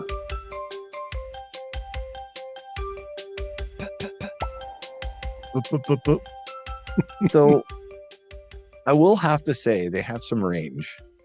Wow. They can have like completely silly songs, and from this little band from Montreal. So I know some people like they fucking hate the Safety Dance, fucking hate it, right?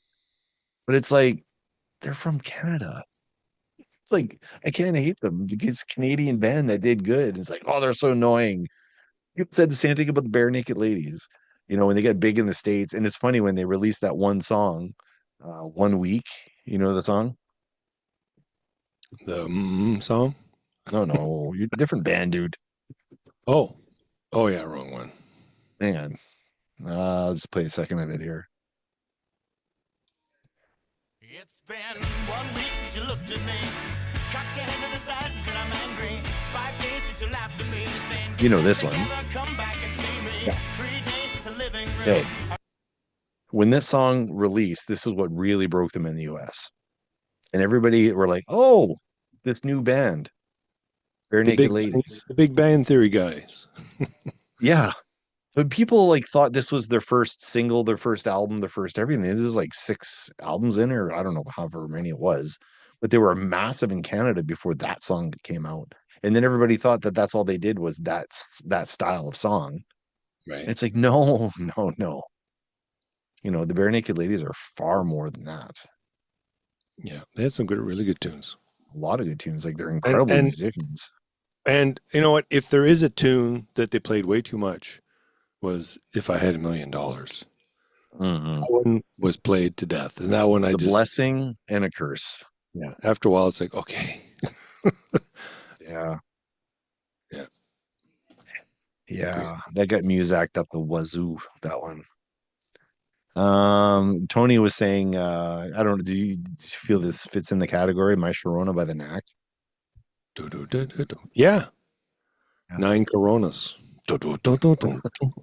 9 Coronas. It sounds like something Sam would say. It is this actual song. You can probably find it. 9 Coronas? Yeah. 9 Coronas. Okay, and then they show in the video, it's 9 Coronas dancing throughout the whole thing. 9 Coronas, eh? Oh my God. Of course this is a thing. Is there 9 Coronas? 9 Coronas, girl, look good to me, good to me. Oh my God. I began to kiss her, undid her zipper. She looked like Claudia Schiffer after 9 Coronas. When I met her at the bar, she said she was like Baywatch. When she got into my car, she looked a lot like Sasquatch.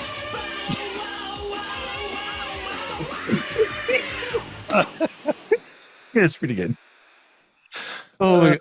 Yes. Some of these spin-off songs. I haven't heard that before. Yeah, Weird Hey, Al? what about no, it's not actually. It's the El Penguinos. That's what we should. We should just redo music that's there. Fuck yeah. And just make our own lyrics for it. I did. I started writing multiples like that before. Yeah. Do you remember this song, Todd? I'm curious if you know this song.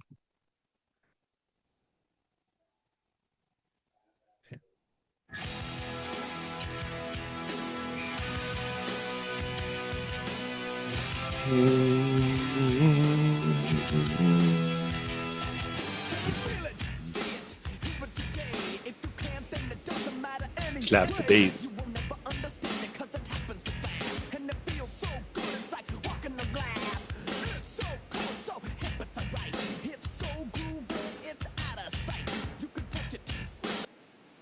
Is that that was like 80s rap, wasn't it? Oh, it was a band called Faith No More. They kind of they're one of the bands that popularized that sort of kind of, but it's funny, like he's Bobby considered one of the best singers of all time. Mick Patton. He's Oh. like fantastic. Like his range puts his range is wider than Mariah Carey and Whitney Houston and all those people, right? So he never really used it at his full potential. Well, no, he does. That's the Commercial. thing. In his songs, he goes everywhere. He goes from that to he also does like he does a bunch of like just like screaming and stuff. But then he also does like, okay, here's another one he did, or that band did, which is one of my favorites. I know.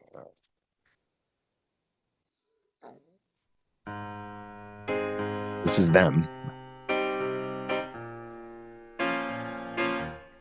don't know if you recognize it.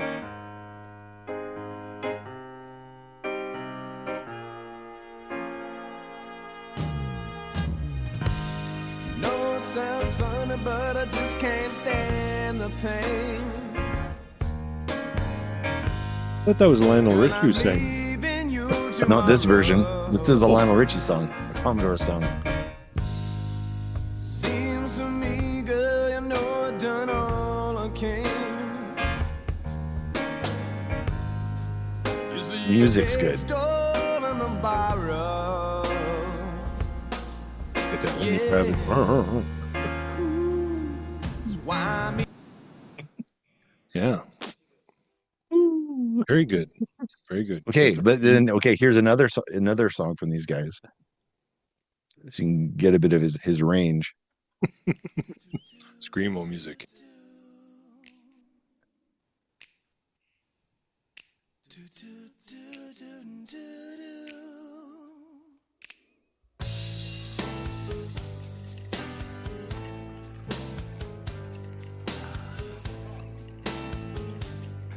It was broad party music.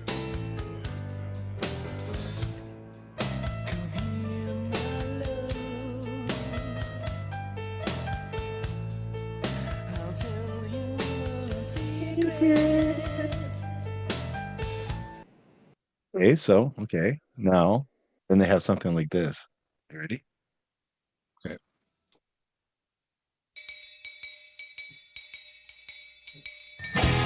Oh, he.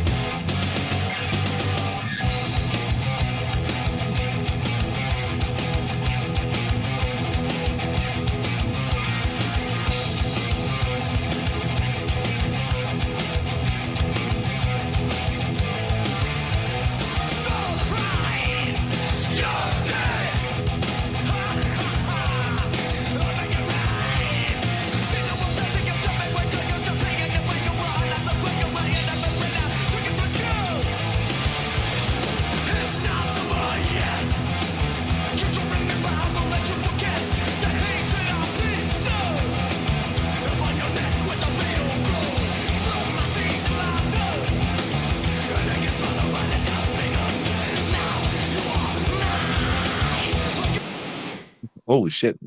Feedback there. I apologize. Yeah, that So- was.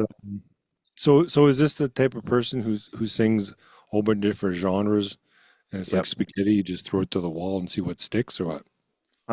He was, well, still is in a band called Mr. Bungle, and Mr. Bungle's weirder than Faith No More. So he was brought in on their second album. They had another singer before, and it was more a kind of rap, more rapish kind of singing. And then they brought Mike Patton in, and Mike Patton had a lot of conflict with the guitar player. The guitar player was like Metallica, that's the stuff he listened to. So there was a bit of more of that kind of guitar playing going on, which you heard in this last song there. Mhm. But he can do anything. He can scream, he can sing pretty, he can do blues, jazz. Definitely a mix for sure. Like it's all over the freaking place. Like it's pretty damn cool. He also this will be the last one here. I don't know. Well, like- It's a B-side. I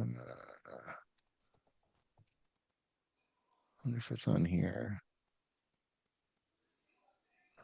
Probably not. This one's probably getting harder to find. I can't remember what it's called now. What the hell is it called? I don't think I can find it. No. So what song ruined it for you since you worked in retail? Oh, Everything Madonna at the time. So when I was in the bookstore, do you remember? You remember, like, obviously, you remember Madonna. Yeah. She was fucking huge. When I was at the bookstore, this was like late. True Blue. Well, this is post that. Like, she was big. When I was in the bookstore, it was late 80s, early 90s, I guess. And True Blue, all that stuff had come out, but now she was putting out, she had what was that? what the hell the album? She had Living Like a Prayer Mhm. was going on, and then she had Justify My Love was the song. I don't know if you remember that one. It sounds familiar. Let's play it for a second here.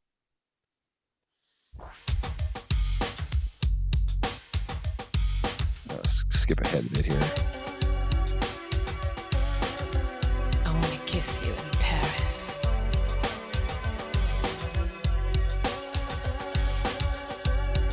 I want to hold your hand in Rome. Yeah, whatever. Country. It gets to the third. You to justify my love. Okay, so during this time, during this specific period, was when I was at the bookstore, and yeah, so yeah, this says 1990, so that's about right. So anyway, so this song had come out, and she was really pushing the boundaries of, uh, like, here's my tits. She's doing a lot of, she went on some freeway. She was naked hitchhiking, and they took a bunch of pictures while she was doing that. They just kind of really provocative stuff at the time. Were those the pictures that they had in her book? Yes, the sex book. This is where I'm leading. This is a story I wanted to get to. So it was this book called Sex she put out, and it was a bunch of pictures of Coffee table book. Coffee table book. It was. So I was at the bookstore at the time. We had to have special protocol. We had staff meetings about how we were going to deal with this book. It's pornography. Well, no, it's art. Well, no, it's pornography. Well, pornography had to be kept. It was generally the magazines. It had to be kept on the top shelf, right at the back, so the kids couldn't reach it. Right at the top, and they had to be wrapped like in the cellophane. Like they couldn't be. So we had rules for that for magazines and stuff. But this was a book, because we used to have, like, I'll be honest, Todd, we had the self-help section, and then there was books on sex. Like there was always a couple books on sex in the self-help section. We called it psychology, I think. And I picked someone out of the store who was whacking off. He had a trench coat on, and he was in the psychology section, and he had The Joy of Sex or one of those books. I don't remember which one it was. Right. And he was like, in the store, like, and I'm like, excuse me. And he looked at me, and I'm like, what are you doing? He puts the book back and then walks out, and he's got a big fucking boner. The pages are all fucking stuck together. The pages were stuck together, and there was shit on the wall. It's like, fuck off. So anyway, so we're always dealing with like shit like this happened all the time at the bookstore. It was a problem. So when this book comes out, we're like, how the fuck are we going to deal with this? So regulation, I don't know if it was like Manitoba legislation or whatever the fuck it was, or corporate policy on how to sell this book, but we had to sell the book because we can make a lot of money selling this book. But we can't have it on the shelf because we couldn't have common people coming in browsing. And the cover of this book was some sort of metal.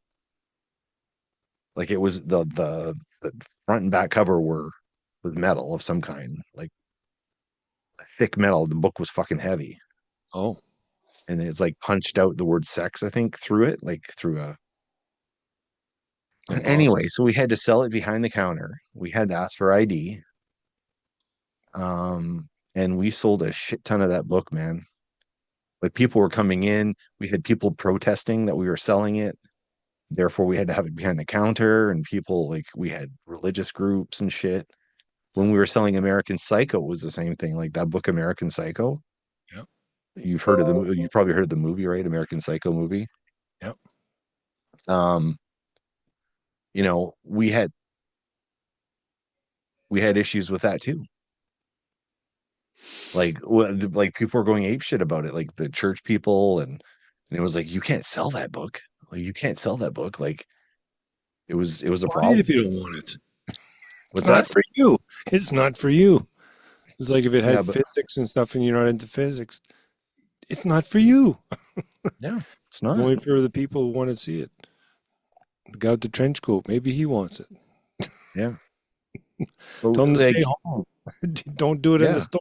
Just do it in yeah, the just private buy the room. fucking book, take it home. Yeah. But it was like, but he had the trench coat on and everything. I'm like, hey. So we had to like we had protocol where we had to, watch the psychology section and kind of wander around the psychology section because You if have you don't, cameras. you're gonna have no, not back then. Like who's gonna clean the cum off the like because you'd have to throw out a bunch of books after because the guy wasn't aiming well or whatever, or maybe he was aiming really well. I don't know. But it's like shit like that all the time. And it's like, fuck, like, I don't know. Hazard And we had pay. all the old ladies coming in for their Harlequin romance. That was a whole other thing. Did you have the churches all up in arms because of the Harlequin romance and the old ladies going, mind your own business? It's not for you. This is what gets me off. Yeah. Listen, I don't know. But yeah, there was like, I mean, in Canada it wasn't so bad, but I heard there was like bookstores in the States for American Psycho and for the sex book that were getting torched. People were burning down bookstores. some people are just It's like, it's a fucking book. Like, man, oh man, I don't get it. all kinds. Yeah, Throughout the spectrum, there's like crazy and there's like insane crazy. Yeah. And they exist. So I mean, everything in between. So I wanted to say, Tony brought this up earlier, was that one of the things that when one of the ladies got promoted, became assistant manager or whatever. Well, all of a sudden, we had actually at one point we had control over the music that was getting played, right? So instead of playing the radio, people would start bringing in their CDs. They had a disc changer, like a 5 disc changer or whatever it was in the back. And Yeah. we were like, okay, well, let's stop listening to the radio. Let's stop listening to the radio. But I was gonna say, so other than Madonna around that time, like just like a prayer, was overkill. Justify My Love was overkill. I'm trying to remember what else, but was the worst one? What's that? I don't want to be with you. Hooting the Blowfish? Fuck, Hootie and the Blowfish. When I was working retail at the time, no word of a lie, they played Hootie 2 to 3 times an hour on the same radio station. Right. Now, if you work an 8-hour shift, how much Hootie is that? It's a lot of And Hootie. and so then you go for lunch, like, okay, I'm taking my lunch, we're gonna take an hour, you go in the mall. All I want to be with you. You go to the food court, all I want to be with you. Everywhere you fucking went, it's like you could not. Tony, can you test the jizz for what? For identification? No, I don't know. That's no different than, and I remember when I first moved in with a sublet with my roommate. Erwin. Yeah. Yeah. And every day at the same time, they played the same song, Don't Worry, Be Happy, with the whistling. Oh my God. Every freaking day. Yeah, well, I'm not happy today. You hear that damn song again. Boy. Yeah. So anyway, Jerry, she would bring in her fucking country, and dude, it was like the worst fucking country shit. Like, oh man, it was like fucking horrible. Well, Yeah, it was not good. All of a sudden, did the live stream go? Oh, just signing in again. no, it's still running. Still running? Okay. I'm just trying to find what. So anyway, so people were bringing in like, oh, I brought in the Madonna CD. I discovered REM that way, which was a good thing. See if I can find. Dum, dum, dum, dum, dum. Yeah. trying to find. So at one point, I'm like, this was torture, like listening to any of that shit. I'm like, like this is not fair that I Put have the to radio listen to back this on. shit. What's that? After a while, it's like, just put the radio back on. I don't want to listen to this anymore. Oh, it's fucking garbage. I'm trying to remember what album is it off of? Is it off of this one? Oh my God.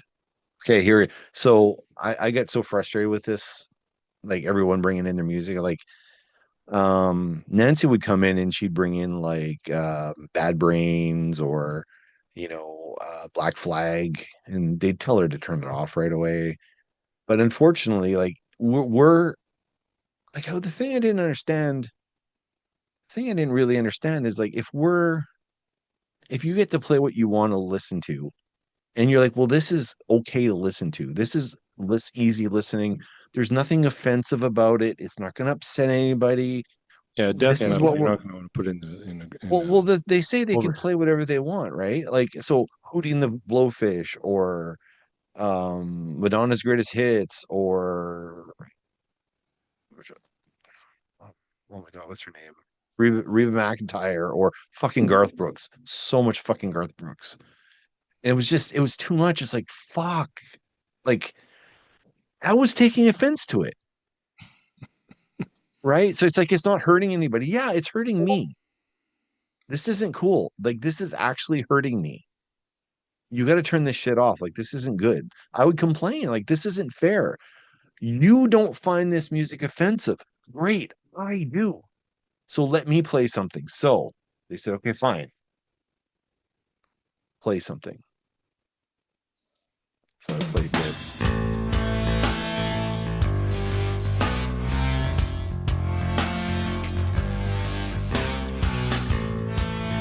Skip ahead here.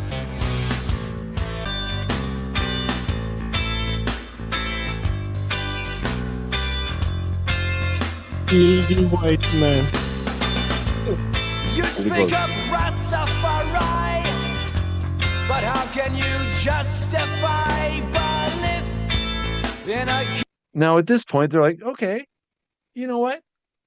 I don't like it, but it's okay. But keep listening. God that's left you behind. You've simply filled the gap between the upper and lower class, and your faith merely keeps you in line, yeah.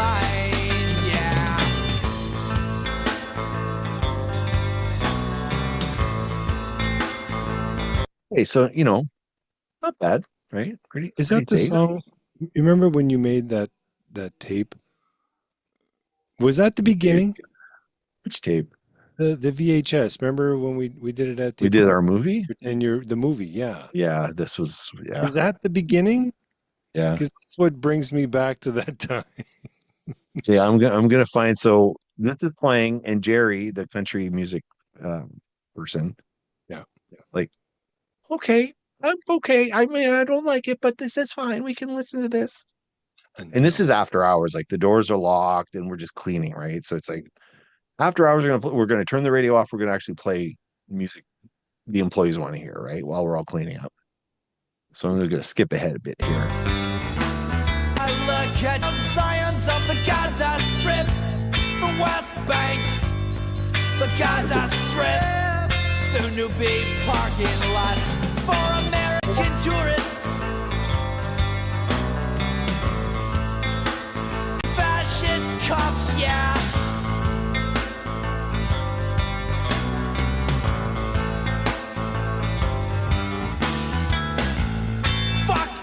Zionism, fuck militarism, fuck Americanism, fuck nationalism, fuck religion, fuck religion, fuck religion, fuck religion, fuck religion, fuck religion, fuck religion. I I never saw Jerry move so fucking fast. The Oh my back fucking room to go to the CD player. She's like, oh, and she went to church 2 to 3 times a week. Loved her That's country. I love my Reba McEntire. That sounds like Love it. that sounds like a Colorado Phil song. Yeah, yeah. So, so this is playing. I like, and we got it cranked. And this is propaganda. So Nancy turned me on to a whole bunch of different like punk bands and stuff. Propaganda's from Winnipeg.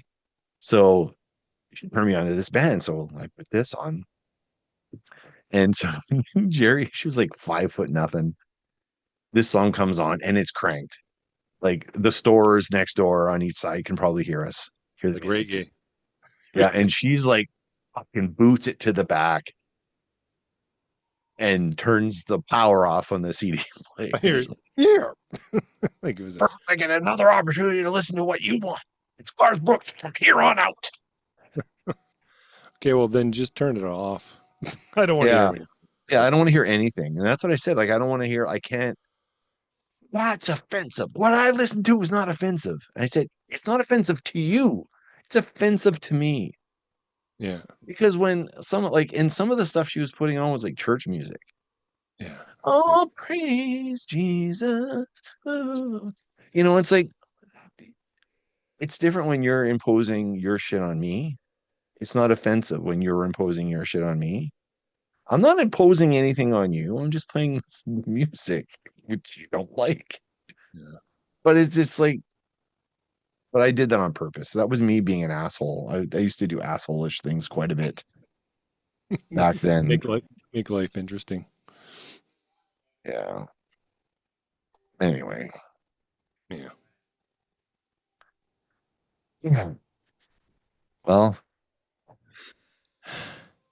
Tony, when my family plays country, I end up leaving the house. Good for you. The only good sound music was FM, and the only thing they played on FM back home was country. Like a rhinestone cowboy. Yeah, it sounded great. I didn't like the music. Yeah, it sounded great. Just the quality sound was good. The quality was like so much better than AM. Okay, on that note, I want to do a quick rounds of verses here, and then we should sign off and go see our spouses. Okay. Okay. So you remember the versus game? Yeah. 2 options. You got to tell me which one's better. Okay. It doesn't necessarily have to be, if it's songs we're comparing, it doesn't have to be the quality of the song.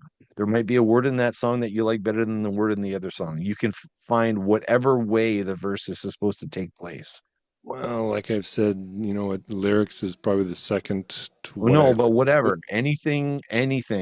Actual groove, the music itself. Okay, so I'm gonna go with this one. Just give me a second here. I'm actually gonna give you sound. Okay. So which is better? This one. This is the right one.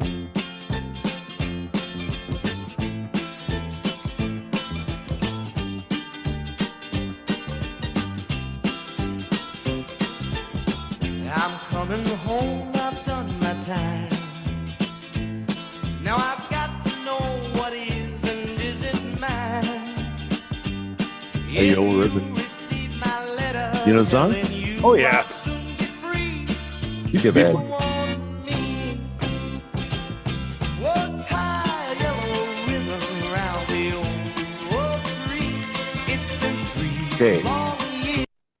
Okay, this song.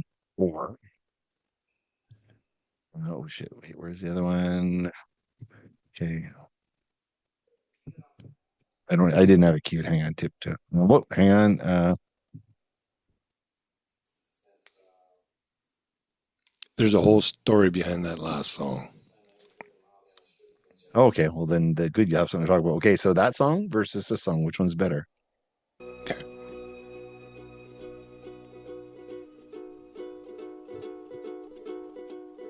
Tiny Tim.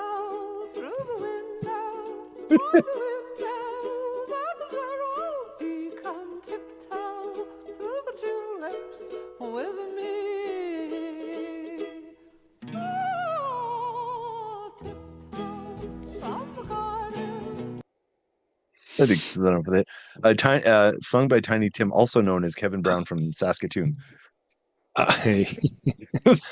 I, you know what? I hate High Yellow Ribbon, but not as much as the Tiny Tim one. It's Okay. it's irritating, screechy. It's like nails on a chalkboard. Yeah, it sounds like a turkey. But now the other one, the Tiny Yellow Ribbon. Okay, you have a story here. Okay. Well, there's a story. It was like years and years ago. This was 90s. There was a commercial or infomercial or something, and I don't know if it was one of those things where they said it was kind of like a memory thing, and they said, and they played that song every 20 seconds. They would throw it in. It's like when they do. Okay. It's like when they do a Whitney Houston thing and then they play the same song throughout the whole documentary, you know, like the exact same song at the same place, a very popular song. And after a while, it's like, okay, enough already. So they played this Tie Yellow Ribbon multiple times. And I think it had something to do with your memory. And it says, you know what, in 20 years, you'll still remember this. And this is like, probably 40, 30 years later, and I'm still remembering, but I don't remember what the commercial was. I remember everything about this song, like the guitar, everything. Oh yeah. Tail ribbon. Yeah. Okay, so that one wins. Okay, let's try something a bit more. I wouldn't have thought it would have won, but with the one you compared it to, then yeah. Well, I try to keep it kind of even keel a little bit. Okay, so wait, I need the song. Okay. Now, this is a battle of 1983 here. Okay, you ready? Okay.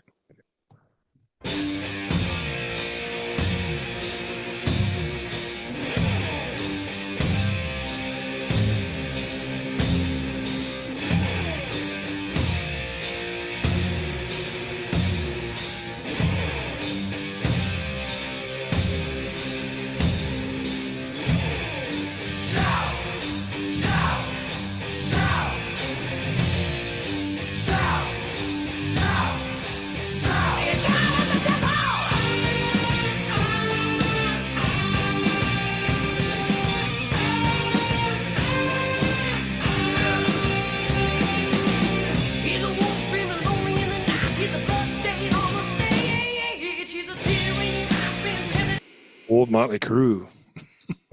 You like that one? Yeah. Okay, keep that in your head. Okay. That versus this song. You ready? All right.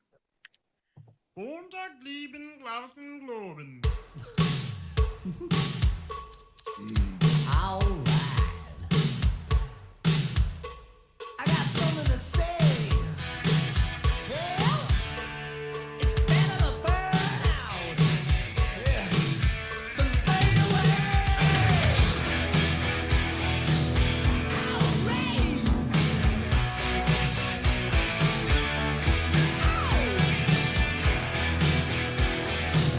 Gonna start a fire.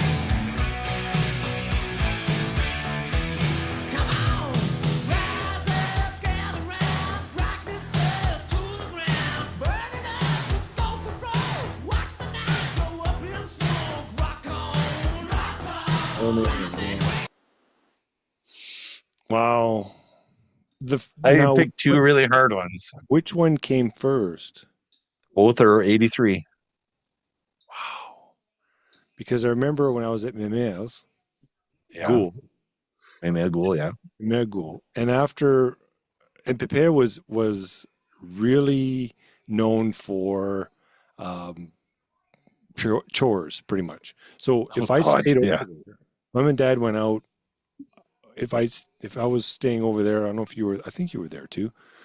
And Probably. they would have like, there's 8 cords of wood in the back, and you kind of put that in the basement and pile it up against. Boy, that wood's not moving on its own. It's kind of funny how it's out there, and it could be in the house, and I don't know how that could happen. But Pepper used to smoke those Viscounts and the hundreds. They're like 12 inches long. Yeah, and he smoked continually in the car. So he says, well, when you're done with the wood, I'll get you some Windex and some paper towel, and you can clean the windows in the car. And the car was like, you'd wipe Just the window, and it was just that yellow, orange orange color yellow. of orange. Oh, Oh yeah. So and then it was like, okay, well, here's $2 or whatever. I can't remember. So then you got paid? I never got paid. and then I walked down to the store. I'd pick up. I think one time I picked up a whole case of not Vachons, but those The strudel rolls. things there, cherry Oh strudel. yeah, yeah. So I'd eat them all, and I'd be walking. I'd have my. It wasn't a Walkman. We didn't have the Sony one. We had the Sanyo version. And I remember having Motley Crue, and back then I had the Which album? Shadow of the Devil?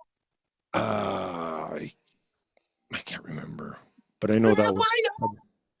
But yeah, Live Wire and stuff. You like actually had Livewire was in the first one. It might have been the first one at that point. Yeah, it was on a cassette, so I'd have that, and I'd have my headphones on. I'd be walking, and then the sun was in the back of you, so you could see the shadow, so you could see the mullet, back in the day, right? And I'm walking towards. Do you remember Kelly Mitten? Oh yeah, for sure. Yeah. Yeah. So I don't know if I was walking down that end at that time. I was kind of seeing her. I can't remember now what the time frame was, but I do remember that. That would be like 81-ish. I remember the first Motley Crue. Yeah, so I remember the Motley Crue, and I was listening to it with that. Now the Def Leppard one, when I heard that what song? What was the name of that? What album? Rock of Ages and Pyromania. Pyromania, yeah. So Pyromania was the album that Mike Beliveau had, and that was one of the three tapes that he had in his car. His dad had an 81 Caprice. And so we'd cruise down to Moncton or wherever we were going. So it was either Chilliwack, Opus X, it was either that or the Headpins, Turn It Loud. Turn It Loud, yeah. And then that Pyromania. So we had. I didn't know he had that. I think it was. I didn't think Mike was into Pyromania. That's pretty cool. Well, he had one of those. Remember back in the day, you could get what 10 cassettes. Columbia House for a penny, and then you had to pay a penny, through the nose for whatever. And he probably saw the cover. That looks pretty cool. I think he just got it because he had the first album before that one. What was it called? High and Dry, I think was before. I think it was like a semi-trailer or something. Yeah. Anyway, so I think he had that one, and then later on he had bought the other one because he had to get so many tapes, right? So that was one of them that we listened to. You didn't answer the question though. I like Def Leppard more than I like Motley Crue.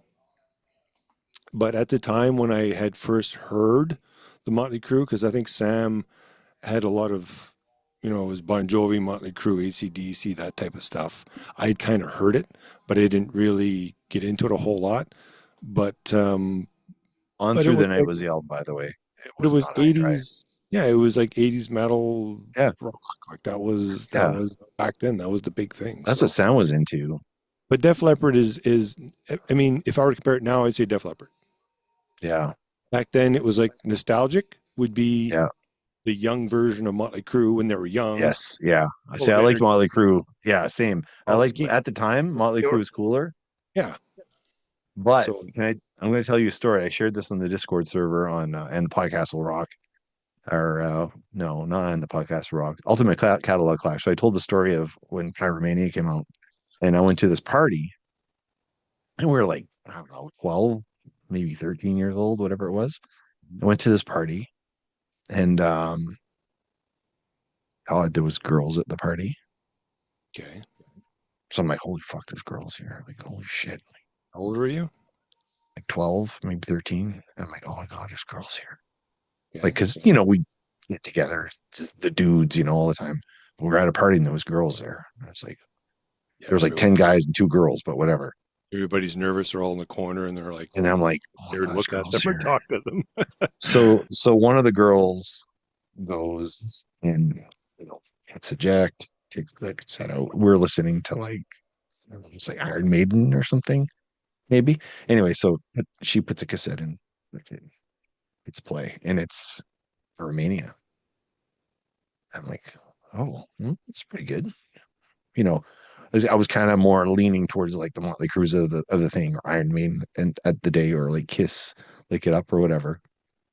And then this comes on. I was like, well, that's pretty good. I mean, it's a little fluffy, but I mean, it's pretty good. But I noticed the girls are like, kind of bopping their heads a little bit. So I get the courage and I go over. I think the girl's name was Bonnie. I had a big crush on her back then. And I said, "What's this? What would you put in there? Well, like, what are we listening to?" She goes, "Def Leppard." And I'm like, "Wow, that's really sad about the leopard, isn't it?" And then she went, "Oh." And I'm like, "Wow, I've totally fucked that up, didn't I?" But I'm like, these girls are listening to something that's not Madonna. Right. It's got some guitar. It's a little fluffy, but I think if I could get this cassette and listen to it and learn it, like kind of learn like what the songs sound like and stuff, I could maybe talk to these dicks. Like they might actually talk back to me, Todd. That's when I started liking Def Leppard. Wow. That's my story with Def Leppard. See, when we had parties, remember like Suzanne Dudepo and Yeah. Burke, we had a gang of people that kind of hung out together, right? Yeah. So the stuff that we listened to was either Men at Work or Rick Springfield, or it was that type of stuff. It wasn't like 80s rock. It was more Yeah. It was whatever popular radio stuff at the time. Huey Lewis or it was that was the type of music. That Def Leppard, that all came later on. Like when we moved here type of thing, but yeah. well, I mean that's back home, sorry. Pyromania, and there was Hysteria, and there was a whole bunch of other ones that came, but yeah. I tried to make a comic book about Pyromania because like Kiss had like when Creatures of the Night came out and The Elder came out, like those two albums came out. I'm like, oh, this is so cool, man. Blah blah blah blah. And so I would make comic books about them because I mean, based on the cover of the album, like there's a story going on here. I can make a comic of this. And then Def Leppard came out, and I'm like, pretty cool cover for Pyromania. And I tried to make a cover of it. So I'm listening to the cassette that kind of put a story together. I couldn't put a story together.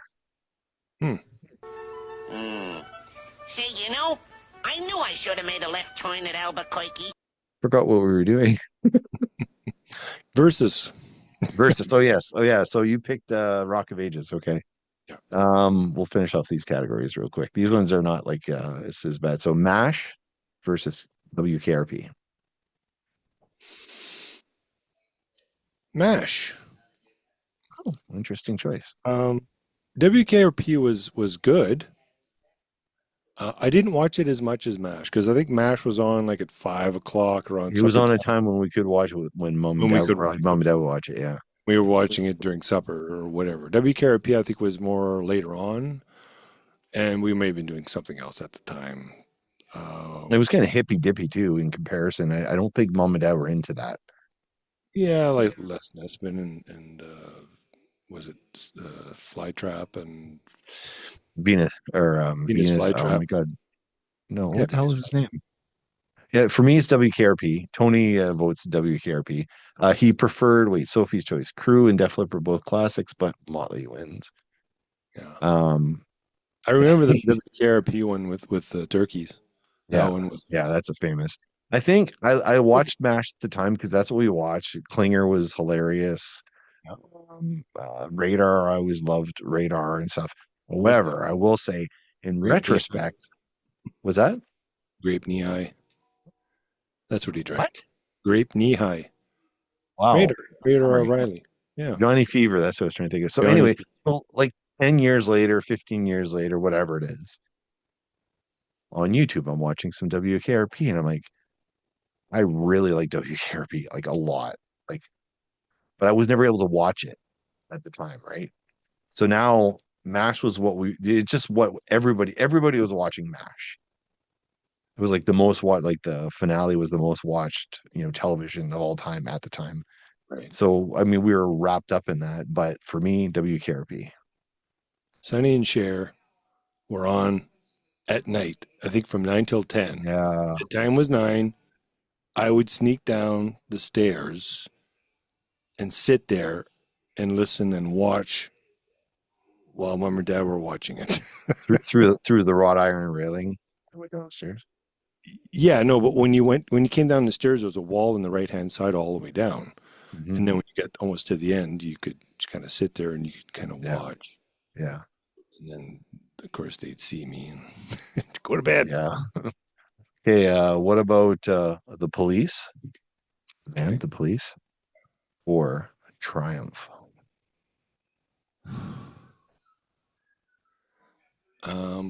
Growing up, Triumph, and I played a lot of Rick Emmett stuff, like a lot of Triumph stuff. Yeah, you did. And I went to the concert, Thunder 7, which was great. I think that was the very first concert I ever went to, was Thunder 7, Triumph. That sounds right. But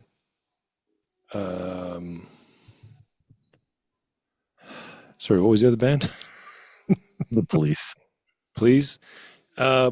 Mike, our cousin, was into the Police. No, Synchronicity and that. What? And, oh, yeah, you're right. You're right. Yeah.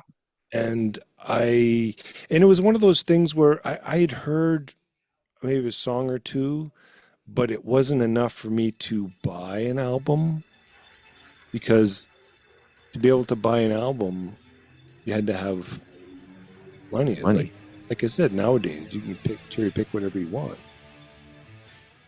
Yeah, so I ended up buying the Thunder 7, went from Sam the Record Man. There's a blast from the past. I don't know if they had that back home in Moncton. They had Sam the Record Man. But you like the Police more now? I listen more to the Police now than I do Triumph. Yeah. Fair. When I'm playing, it would be Triumph. If I'm listening, it's the Police. Okay. Go figure. Fair enough. I mean, back then, I was all over Triumph because you liked them, right? And you were playing some of those acoustic pieces that Rick Emmett would play. I can't remember what any of them were called. Midsummer's something. Yeah, it was fucking beautiful. But in later years, I learned to appreciate the Police more. Like, I didn't like them at the time because they were everything that was against the types of bands I was listening to at the time. It wasn't cool to like the Police because that meant you were splitting your loyalty to Triumph and Rush and Kiss and Motley Crue. If you like the Police, that was the other side of the playground sort of thing. So you weren't really allowed to like them. And I wasn't really familiar on the type of music, how it was played.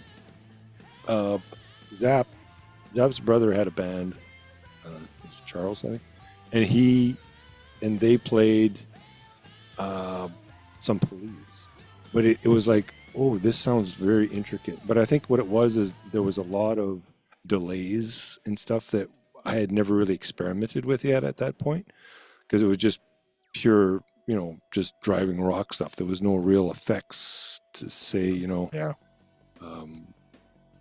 But yeah, now that I listen to it, I'll crack the shit out of the Police. Yeah, like that song that you got down there. Like when I hear the Police, I almost think of Montreal. Yeah. Because when I came to visit you guys in Montreal back in would have been 89 or 90, I guess. Yeah, early, late in the 90s. Yeah, I remember. Yeah. And that was fun. I was able to go down to went to the bars there, and it was fun. It was good. I had a question for you. Tony just brought this up. This is a good one. How did you feel about Duran Duran then versus now? Mike Belleville, our drummer, had Duran Duran, and that was the only reason why I'd really heard it. I think it was, what was the name of that album? Very colorful. I don't know what they're... It was the name of a place or something. Rio? Like the song Rio, you mean? Yeah, Rio. Yeah. I think that was the album that he had. And it was okay, but I mean, we were playing Rush at the time. So it was like, yeah, whole different genre. And then, I was into Def Leppard and Deadpins, that whole thing. So it was kind of like a bridge too far, but it was just Yeah. But I mean, the thing is, far to one side to what I was listening to. So, but it's great music. I mean, that's the thing. Like the music was good, but back then there was this severe division between new wave, pop, whatever you want to call it, and guitar-driven rock. Like the divide was so big, and you could get your ass kicked for listening to the wrong thing at the wrong side of the playground. Well, I mean, don't forget back in the 70s, I mean, with the organs and stuff and the Deep Purple and, they had the keyboards, and then, came the 80s, they had the synthesizers and they used a lot of synthesizers on Duran Duran and stuff like that. Yeah. And I mean, Rush they had synthesizers, but it was more like foot pedal. Like it wasn't the same type of keyboards. Yeah. And it was just a different type of, it's like I was into the heavier stuff. That was more the lighter stuff. But I appreciate it more when I go older. And if I hear some of the tunes, like I might crank it up because it's like a combination of nostalgia and just something different. Yeah. How about this one, Todd? Okay. This is one that I listened to by myself and didn't let anybody know I was listening to it. And I loved it. Oops. Oh.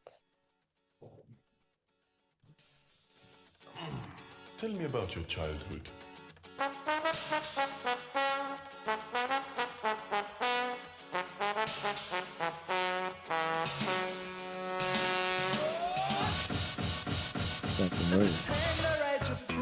I was hooked to a machine just to keep my mouth from spouting junk. Ha! Must have took me for a fool, cause they chucked me out of school, cause the teacher knew I had the fun. But tonight I'm on the edge, that has chucked me in the fridge, because I'm burning up. I'm burning up. Building. You remember this? Yeah.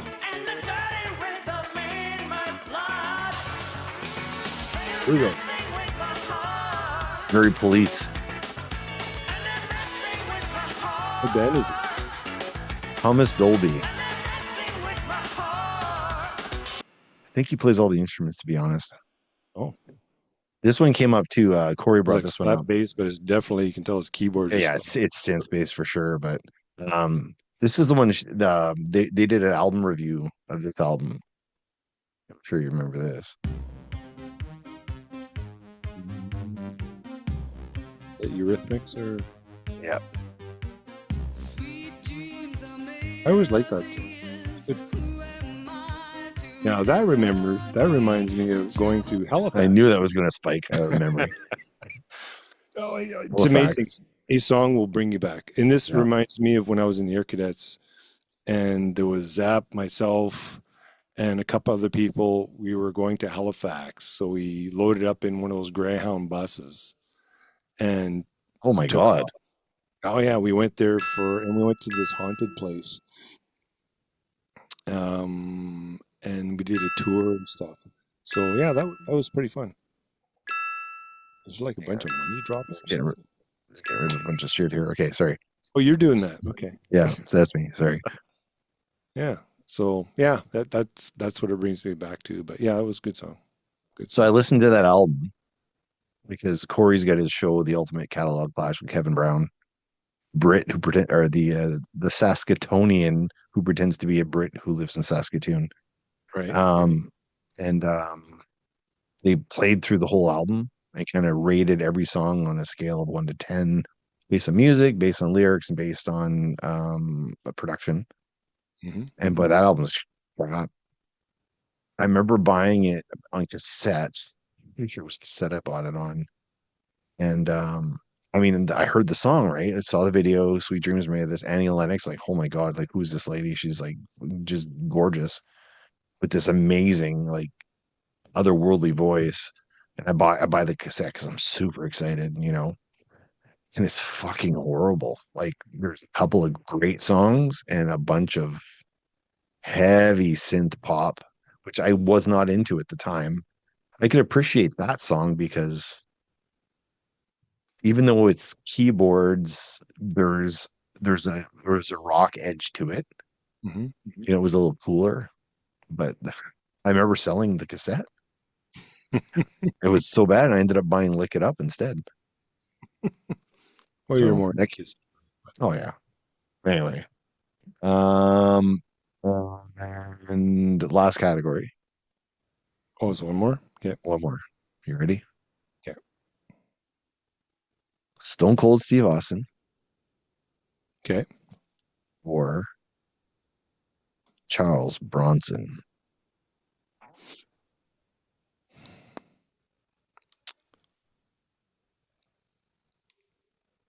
I'm Charles Bronson, and I'm that's as would say. I didn't really watch Charles Bronson a whole lot.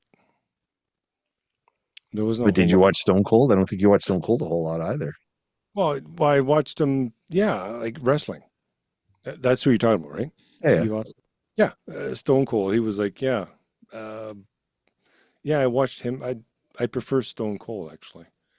I mean, I saw him in a movie with Adam Sandler, uh, tough the guy, and longest, yeah, he longest was. yard, or I can't remember what it was called. I can't The remember, but football movie, yeah.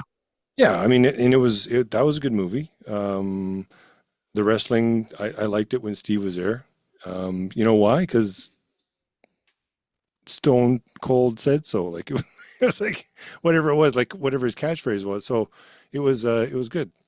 I kind of like that area of wrestling was probably the last area that I watched. And now Yeah, a if lot I of see people something too. on Yeah, TV now, it's like, oh, what is this? This is ridiculous. I don't yeah, even turn it on. Like back in the day when the Undertaker and the Hulk and all the players at the time. It was great, and then after a while, it was just like kind of fell down by the wayside. yeah. Charles Yeah. Bronson for me. Yeah. Oh yeah, fucking Death Wish, and then all the spaghetti westerns he did. Yeah. Well, that's what it was. All spaghetti. I wasn't really into spaghetti westerns at the time.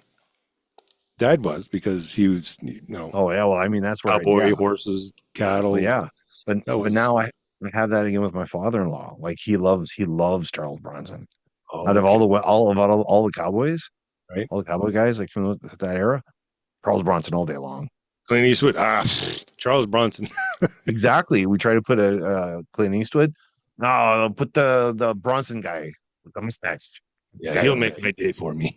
Yeah, he loves that guy. No, but he would do a lot of acting without talking. He'd just be just staring and looking at the camera and Yeah, chewing on a thistle the and just whistle. just like really slow, like long shots. And I Yeah, don't know. I like some of those old westerns. Like it almost looked like it was in like Technicolor or something. Like the colors are so vivid, just of you see the red earth and just all the like cowboys are desert, also burned. all sunburnt. Yeah, I don't know. Something about Charles Bronson was just like fucking great. Hmm. I don't know. I mean, Steve Austin's cool. Don't get me wrong, but I don't know. Something about Charles Bronson. He's just so fucking kick ass. And I had moments with Dad watching Charles Bronson movies, and now I have moments with my father-in-law. So it's like it's good. You know. All right. Let's tap it off there. Cap it off there. Tap it off there. Yeah, we'll cap it off. Yeah. Longer than we expected, but now we get 2 episodes out of it. I want to Yeah, thank everybody who came and listened. yeah. Tony's Thanks. been here the whole fucking time. Thank you, Tony, for showing up. Thanks. Tony's sending a lot of good music our way. Yeah, it's just some great stuff. Tony's a good dude. Good dude. And Perfect. I'm not sure if BS Raps is still there, but thank you for showing up. Corey showed up. Who else Yeah. showed up? I think that's it. Yeah. Well, not bad. Considering the live stream that we posted, it was probably not the correct live stream. Well, whatever. Anyway, you can find us on all social media. Sean Geek Podcast. We're on all of them. X, um, Facebook, Blue Sky, Mastodon, SeanMcGinnity.ca. That's SeanMcGinnity.ca. There you go. Sexy as fuck. All right. We'll see you guys on the flip side. Thank you for joining us. And the live stream goes now.